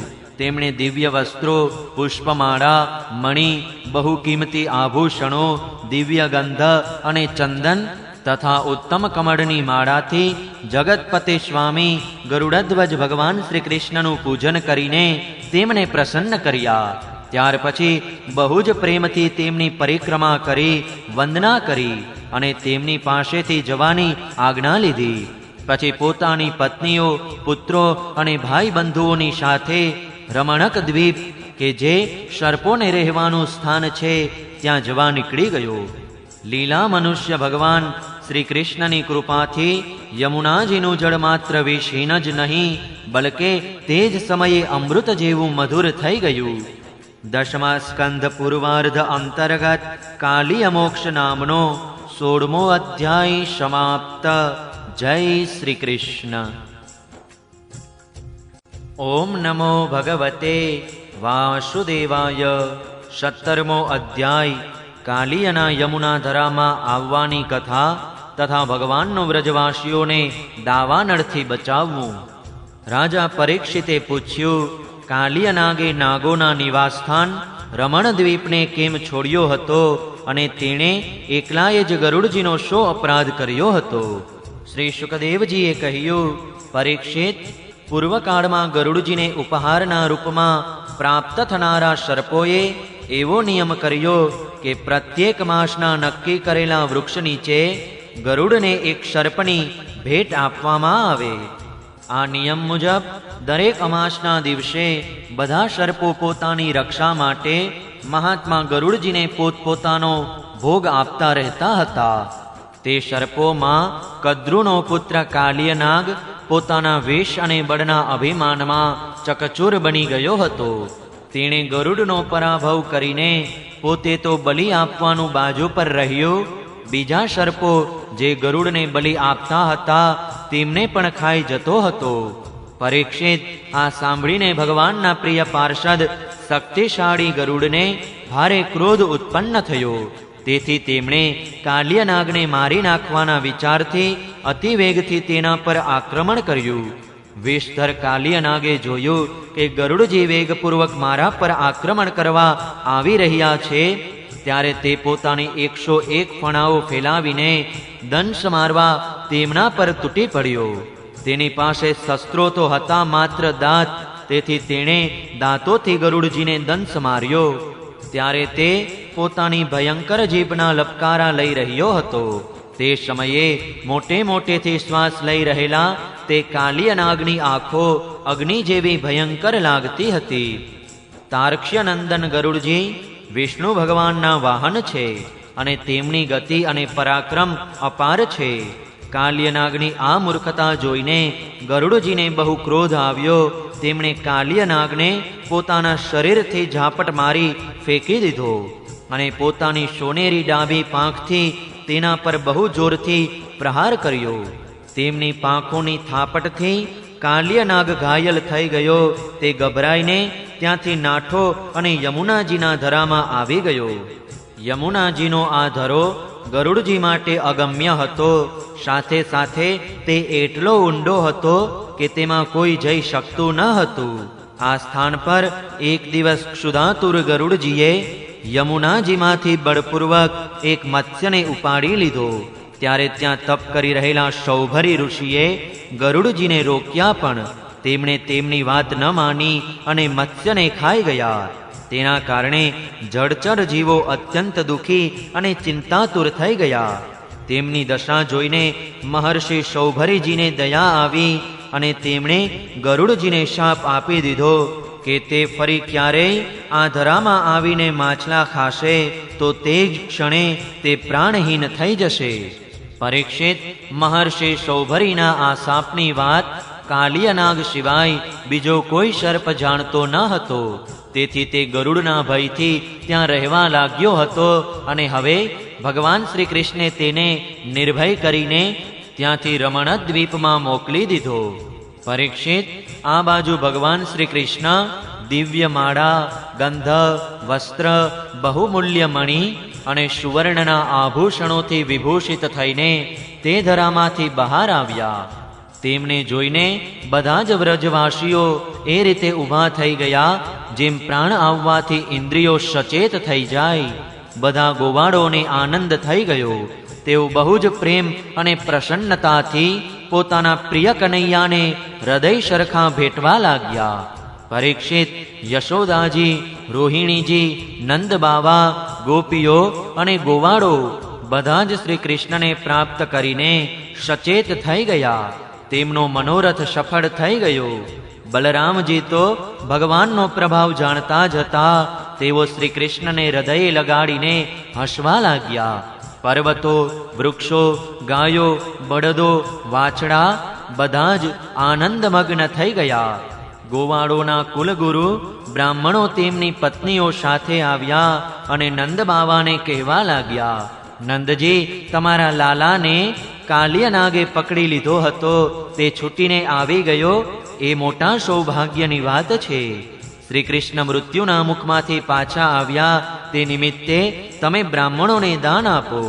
પરીક્ષિત, બ્રાહ્મણોની વાત સાંભળીને નંદ બાવા બહુ રાજી થયા. તેમણે અઢળક સોનું અને ગાયો બ્રાહ્મણોને દાનમાં આપી. પરમ ભાગ્યશાળી સતી યશોદાજીએ પણ કાળના મોઢામાંથી ઉગરી ગયેલા પોતાના લાલાને ખોડામાં લઈને હૃદય સરસો ચાંપી દીધો. તેમના નેત્રોમાંથી આનંદના અશ્રુ વારંવાર ટપકી રહ્યા હતા. રાજેન્દ્ર, વ્રજવાસીઓ અને ગાયો બહુ જ થાકી ગયા હતા અને ભૂખ તરસ પણ બહુ લાગી હતી. તેથી તે રાત્રિએ વ્રજમાં ન જતા ત્યાં જ યમુના કિનારે સૂઈ ગયા. ગરમીના દિવસ હતા. ત્યાંનું વન સુકાઈ ગયું હતું. અડધી રાત્રિના સમયે તેમાં આગ લાગી. તે આગે સૂતેલા વ્રજવાસીઓને ચારે બાજુથી ઘેરી લીધા અને તેમને બાળવા લાગી.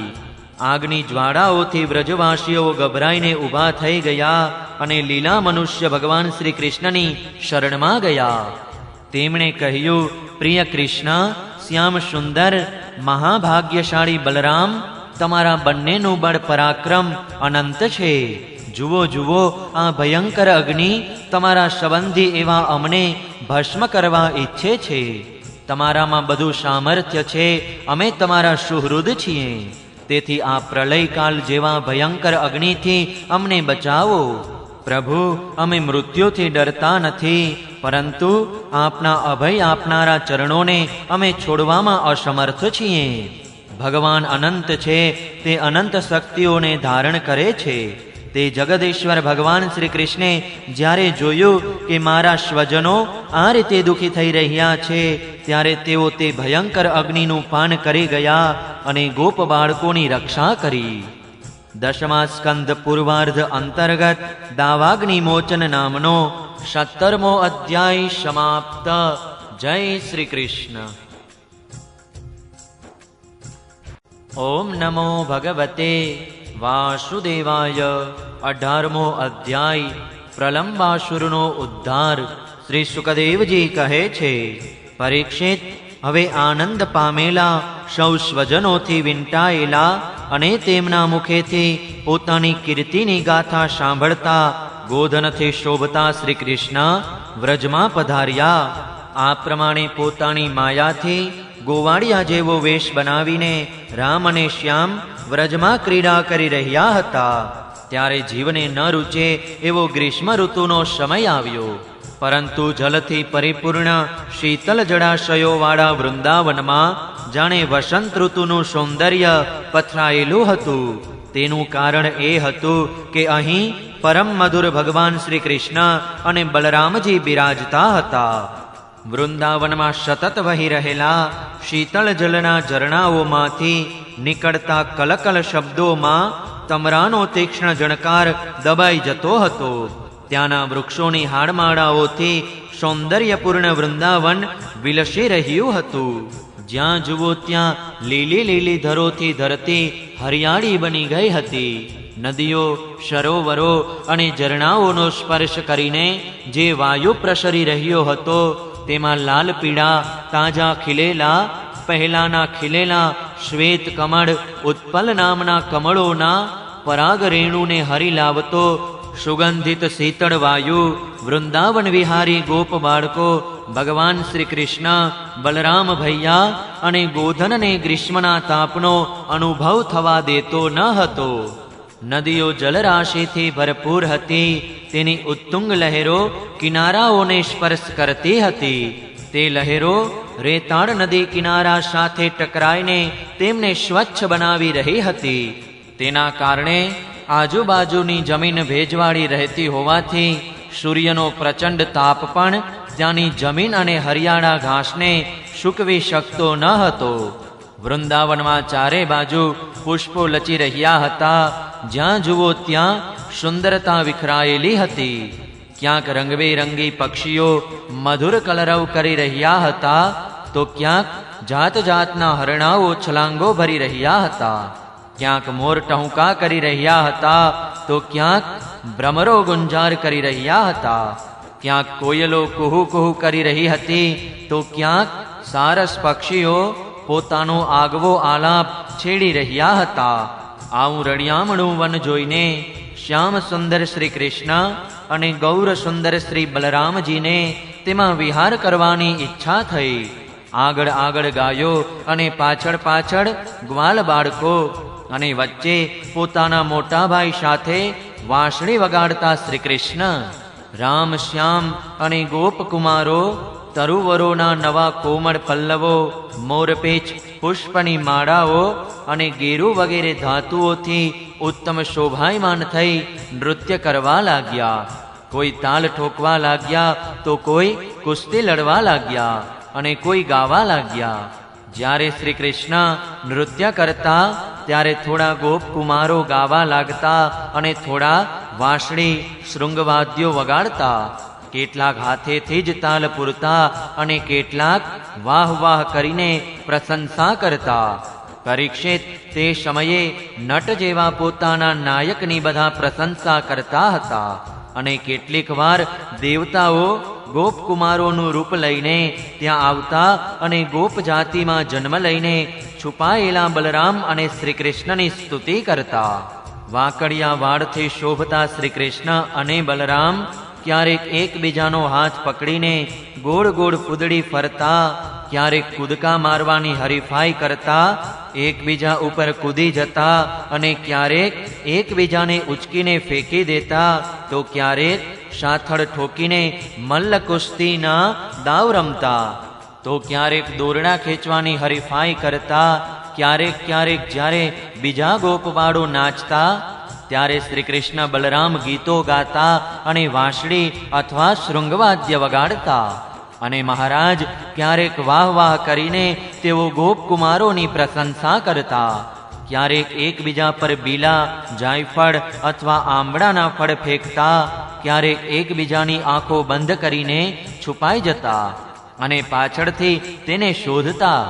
આ પ્રમાણે સંતા કુકડીની રમત રમતા, ક્યારેક એકબીજાને અડવા માટે ઘણા દૂર દૂર સુધી દોડતા અને ક્યારેક પશુ પક્ષીઓના જેવી ચેષ્ટા કરતા, ક્યારેક દેડકાની જેમ કૂદકા મારતા અને ક્યારેક જંગલી પ્રાણીઓનું મોઢું બનાવીને એકબીજાને હસાવતા, ક્યારેક દોરડાઓથી વૃક્ષો પર ઝૂલા બાંધીને ઝૂલતા અને ક્યારેક બે બાળકોને ઊભા રાખી તેમના હાથો પર લટકાતા, ક્યારેક કોઈ રાજાની નકલ કરતા. આ પ્રમાણે રામ અને શ્યામ વૃંદાવનના નદી, પર્વત, કોતરો, કુંજો, જંગલો અને સરોવરોમાં ગોપકુમારો સાથે સંસારમાં સાધારણ બાળકો રમે છે તેવી વિવિધ પ્રકારની રમતો રમતા. એક દિવસ જ્યારે બલરામ અને શ્રી કૃષ્ણ ગોપકુમારો સાથે વનમાં ગાયો ચારી રહ્યા હતા, ત્યારે ગોવાળના વેશમાં પ્રલંબ નામનો એક અસુર આવ્યો. તેની ઈચ્છા હતી કે હું બલરામ અને શ્રી કૃષ્ણને ઉપાડીને લઈ જાઉં. ભગવાન શ્રી કૃષ્ણ સર્વજ્ઞ છે, તેઓ તેને જોતા જ ઓળખી ગયા. તેમ છતાં તેમણે તેનો મિત્રતાનો પ્રસ્તાવ સ્વીકારી લીધો. તેઓ મનમાં વિચારી રહ્યા હતા કે કઈ યુક્તિથી આનો વધ કરવો. ગોપકુમારોમાં સૌથી મહાન ખેલાડી અર્થાત રમતના આચાર્ય શ્રી કૃષ્ણ જ હતા. તેમણે બધા ગોપ બાળકોને બોલાવીને કહ્યું, મારા પ્રિય મિત્રો, આજે આપણે યોગ્ય રીતે બધા મિત્રો બે ભાગમાં વહેંચાઈ જઈએ અને પછી આનંદથી રમીએ. તે રમતમાં ગોપકુમારોએ બલરામ અને શ્રી કૃષ્ણને નાયક બનાવ્યા. થોડા કૃષ્ણના દળમાં રહ્યા અને થોડા બલરામના દળમાં. પછી તેમણે જાત જાતની એવી કેટલીક રમતો કરી, જેમાં એક દળના બાળકોએ બીજા દળના બાળકોને પોતાની પીઠ પર ચડાવીને અમુક નક્કી કરેલા સ્થાન સુધી લઈ જવાના હતા. આ પ્રમાણે એકબીજાની પીઠ પર ચડતા અને ચડાવતા. શરત એવી હતી કે હારી જનાર ઘોડો બનીને જીતી જનારને તેની પીઠ ઉપર બેસાડે. શ્રી કૃષ્ણ વગેરે ગોપકુમારો ગાયો ચરાવતા ચરાવતા ભાંડીર નામના વડના વૃક્ષ પાસે પહોંચ્યા. પરીક્ષિત એકવાર બલરામજીના દળના શ્રીદામા, વૃષભ વગેરે ગ્વાલ બાળકો રમતમાં જીતી ગયા. ત્યારે શામા દળના શ્રી કૃષ્ણ વગેરે તેમને પીઠ પર બેસાડી નિશ્ચિત સ્થાન સુધી લઈ આવ્યા. હારી ગયેલા શ્રી કૃષ્ણે શ્રી દામાને પોતાની પીઠ પર ચડાવ્યો, ભદ્રસેને વૃષભને અને પ્રલંબે બલરામજીને. દાનવ શ્રેષ્ઠ પ્રલંબે જોયું કે શ્રી કૃષ્ણ તો મહાબળવાન છે, તેમને હું હરાવી શકીશ નહીં. તેથી તે શ્રી કૃષ્ણના દળમાં રહ્યો અને બલરામજીને પીઠ પર ચડાવીને વેગપૂર્વક આગળ દોડવા લાગ્યો. બલરામજી મોટા ભારે પર્વત જેવું વજન ધરાવતા હતા. તેમને લઈને પ્રલંબાસુર દૂર સુધી જઈ ન શક્યો. તે થાકી ગયો અને ધીમો પડી ગયો. ત્યારે તેણે પોતાનું સ્વાભાવિક દૈત્ય રૂપ ધારણ કરી લીધું. તેના કાળા શરીર પર સોનાના દાગીના ચમકી રહ્યા હતા અને ગોરા અને રૂપાળા બલરામજીને ધારણ કરવાને લીધે તેની એવી શોભા જણાતી હતી જાણે વીજળીથી યુક્ત કાળા વાદળોએ ચંદ્રમાને ધારણ કરેલો હોય. તે અગ્નિ જેવી લાલચોળ સળગતી આંખો, ચડાવેલી ભ્રુકુટી અને ઉગ્ર દાઢો વાળો હતો. તેના લાલ લાલ અને વિખરાયેલા વાળ એ રીતે ઉડતા હતા જાણે અગ્નિની જ્વાળાઓ ઉઠી રહી હોય. તેના હાથ પગમાં કડા, માથા પર મુગટ અને કાનોમાં કુંડળ હતા. તેની કાંતિથી તે અદ્ભુત જણાતો હતો. તે ભયંકર દૈત્યને બહુ વેગપૂર્વક આકાશમાં જતો જોઈને પહેલા તો બલરામજી થોડા ગભરાઈ ગયા હોય એવું લાગ્યું, પરંતુ બીજી ક્ષણે પોતાના સ્વરૂપની સ્મૃતિ આવતા તેઓ નિર્ભય થઈ ગયા.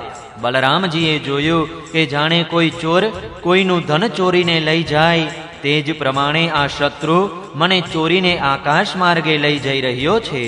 તે સમયે જેમ ઇન્દ્રએ પર્વતો પર વજ્રનો પ્રહાર કર્યો હતો, તે જ રીતે બલરામજીએ ક્રોધપૂર્વક તેના માથા પર એક મુઠ્ઠીનો પ્રહાર કર્યો. પ્રહાર થતાં જ તેના માથાના ચૂરે ચૂરા થઈ ગયા.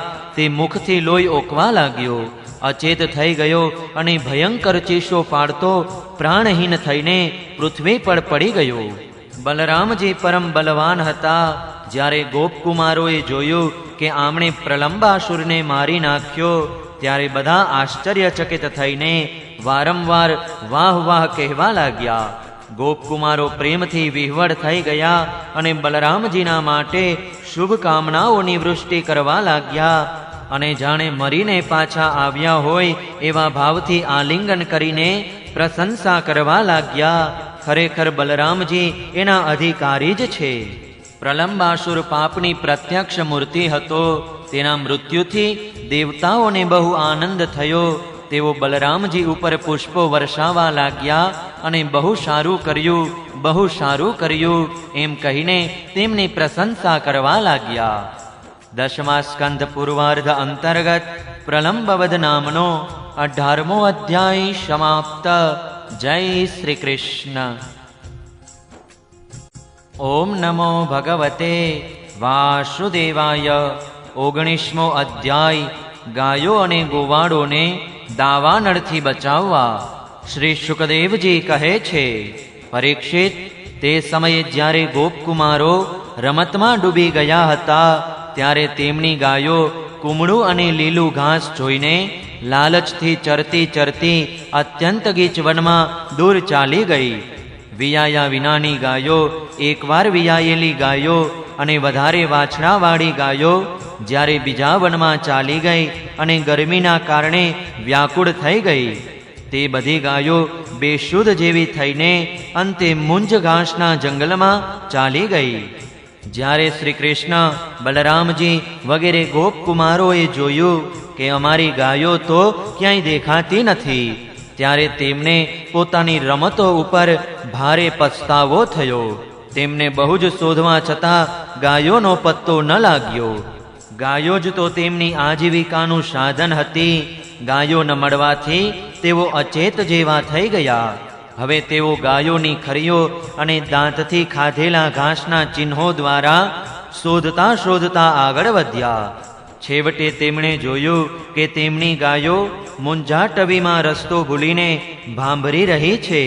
તે ગાયોને તેઓ પાછી વાળવા લાગ્યા. તે સમયે તે બહુ થાકી ગયા હતા અને તૃષ્ણા પણ બહુ લાગી હતી. તેથી તેઓ વ્યાકુળ થઈ ગયા હતા. તેમની આવી સ્થિતિ જોઈને ભગવાન શ્રી કૃષ્ણ પોતાની મેઘ ગંભીર વાણીથી ગાયોનું નામ લઈ લઈને બોલાવવા લાગ્યા. ગાયો પોતાના નામોનો પોકાર સાંભળીને બહુ આનંદિત થઈ ગઈ. તેઓ પણ ભાંભરીને જવાબ આપવા લાગી. પરીક્ષિત, આ પ્રમાણે ભગવાન તે ગાયોને બોલાવી રહ્યા હતા. ત્યાં જ તે વનમાં બધી બાજુ એકાએક દાવાગ્નિ સળગી ઉઠ્યો, જે વનવાસી જીવોનો કાળ જ હોય છે. સાથે સાથે ભયંકર વેગથી પવન પણ ફૂંકાયો, જે અગ્નિને વધારનારો બન્યો. આથી ચારે બાજુ ફેલાયેલો તે પ્રચંડ અગ્નિ પોતાની ભયંકર જ્વાળાઓથી સમસ્ત ચરાચર જીવોને ભસ્મીભૂત કરવા લાગ્યો.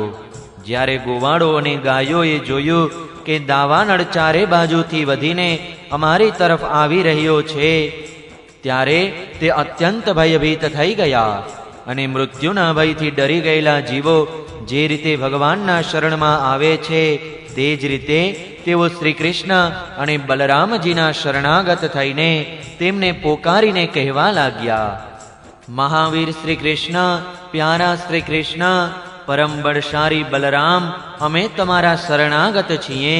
જુઓ, હમણાં જ અમે આ દાવાનળમાં ભસ્મ થઈ રહ્યા છીએ. તમે આ દાવાનળથી અમારું રક્ષણ કરો.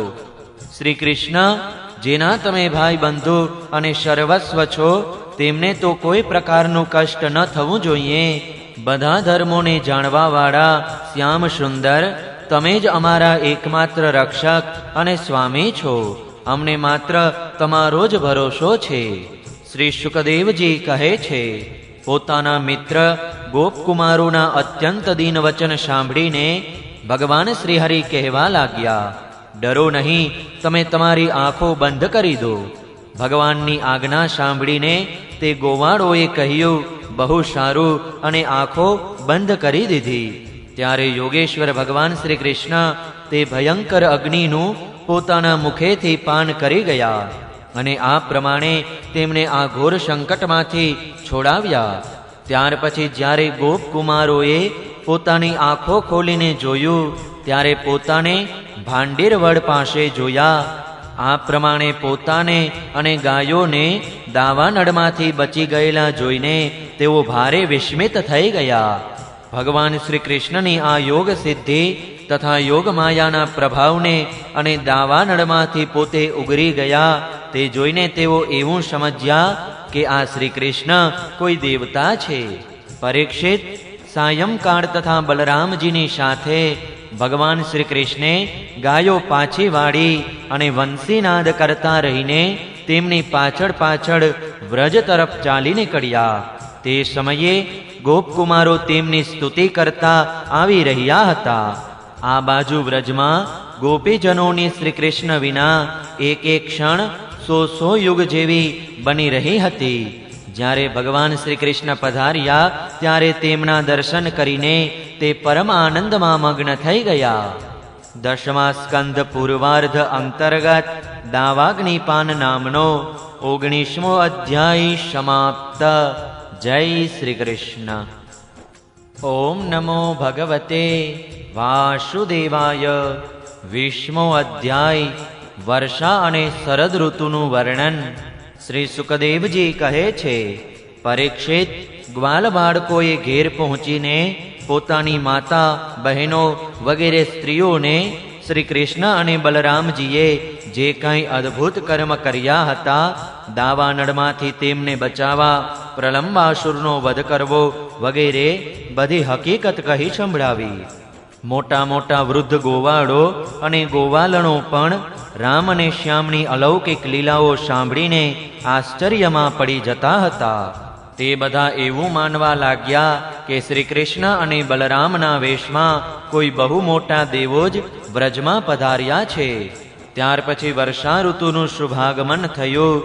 આ ઋતુમાં બધા પ્રકારના જીવજંતુઓમાં વૃદ્ધિ થઈ જાય છે. આ વર્ષા ઋતુના દિવસોમાં સૂર્યચંદ્રની આસપાસ ગોળ પ્રકાશમય વર્તુળો દેખાવા લાગ્યા અને આકાશ, વાદળો, વાયુ, વીજળીથી ક્ષુબ્ધ થવા લાગ્યું. આકાશ નીલા રંગના વાદળોથી છવાઈ જતું. વીજળીના ઝબકારા થતા વારંવાર મેઘનો ગડગડાટ સંભળાતો. સૂર્ય, ચંદ્રમા અને તારા ઢંકાઈ જતા ત્યારે 3 ગુણોથી ઢંકાયેલું અને તેથી જ અસ્પષ્ટ પ્રકાશવાળું એટલે કે સ્વયં બ્રહ્મ સ્વરૂપ હોવા છતાં જીવનું સ્વરૂપ હોય તેવું આકાશ ભાસવા લાગ્યું. સૂર્યએ રાજાની જેમ પૃથ્વીરૂપી પ્રજા પાસેથી 8 મહિના સુધી જળનું ગ્રહણ કર્યું હતું. હવે સમય આવ્યો તેઓ પોતાના કિરણોરૂપી હાથોથી પાછું તેને વહેંચવા લાગ્યા. દયાળુ લોકો જ્યારે જુએ છે કે પ્રજા બહુ દુઃખી થઈ રહી છે ત્યારે તેઓ દયાને વશ થઈને પોતાના પ્રાણ શુદ્ધા ન્યોચ્છાવર કરી દે છે. તે જ પ્રમાણે વીજળીના ઝબકારાથી શોભતા વાદળો વેગથી વહેતા વાયુની પ્રેરણાથી જીવોના કલ્યાણ માટે પોતાના જીવનરૂપી જળને વરસાવવા લાગ્યા. જેઠ અષાઢની ગરમીથી ધરતી સુકાઈ ગઈ હતી તે હવે વરસાદના જળથી સિંચાઈને ફરીથી લીલીછમ થઈ ગઈ છે. જેમ સકામ ભાવથી તપ કરતા શરીર દુર્બળ થઈ જાય છે, પરંતુ જ્યારે તેનું ફળ મળે છે ત્યારે તે હુષ્ટપુષ્ટ થઈ જાય, તેમ વર્ષા ઋતુમાં સાયંકાળે વાદળોને લીધે ઘોર અંધકાર છવાઈ જવાથી નક્ષત્ર તારાઓનો પ્રકાશ તો દેખાતો નથી, પરંતુ આજ્ઞા ચમકવા લાગે છે. જેમ કલિયુગમાં પાપીની પ્રબળતા હોવાથી પાખંડનો પ્રચાર થઈ જાય છે અને વૈદિક સંપ્રદાયો લુપ્ત થઈ જાય છે. જે દેડકા પહેલા મૌન રહીને સૂઈ રહ્યા હતા, હવે તે વાદળોની ગર્જના સાંભળીને ડ્રાઉં ડ્રાઉં કરવા લાગે છે. જેમ નિત્યકર્મથી નિવૃત્ત થઈને ગુરુની આજ્ઞાથી બ્રહ્મચારીઓ વેદપાઠ કરવા લાગે છે, જાણે કોઈ અસંયમી મનુષ્યને યુવાની વગેરે સંપત્તિઓ પ્રાપ્ત થતા તે અવળે માર્ગે વહી જાય છે. તેમ અલ્પ જળવાળી નદીઓ જે ગરમીના દિવસોમાં સુકાઈ ગઈ હતી, તે વરસાદનું વિપુલ જળ આવતા આમ તેમ ઉભરાઈને વહી રહી છે. જેમ રાજાઓની સૈન્ય સંપત્તિ અનેક પ્રકારના વૈભવ એટલે કે ધજા, છત્ર વગેરેથી યુક્ત હોય છે, તેમ પૃથ્વી વર્ષાકાળ આવતા લીલું લીલું ઘાસ અને ખેતરોમાં ઉભેલા ધાન્યથી લીલી, ઇન્દ્રગોપ લાલ લાલ જંતુઓથી લાલ, તેમજ જ્યાં ત્યાં ઉગેલી બિલાડીની છત્રકાર શ્વેત છત્રીઓથી શોભાયમાન થઈ રહી છે. બધા ખેતરો ધાન્યથી લહેરાઈ રહ્યા છે, તે જોઈને ખેડૂતોનો આનંદ શમાતો નથી. પરંતુ બધું જ પ્રારબ્ધને આધીન છે. આ વાતને ન જાણનારા, અનાજનો સંગ્રહ કરનારા ધનવાનોના હૃદયમાં ભારે સંતાપ થવા લાગ્યો. કારણ કે હવે અમે આ લોકોને પોતાના પંજામાં કઈ રીતે રાખી શકીશું? વરસાદના નવા જળના સેવનથી બધા જ જળચર સ્થળચર પ્રાણીઓની સુંદરતા વધી ગઈ હતી. જેમ ભગવાનની સેવા કરવાથી મનુષ્ય સુંદર બની જાય છે. વર્ષા ઋતુમાં પ્રચંડ હવાના વેગથી સમુદ્ર ઉત્તુંગ મોજા ઉછાળતો હતો, તેમાં હવે નદીઓના સંયોગથી તે વધારે ક્ષુબ્ધ થઈ ગયો. જેમ વાસનાયુક્ત યોગીઓનું ચિત્ત વિષયોનો સંપર્ક થવાથી કામનાઓના આવેગોથી ભરાઈ જાય છે,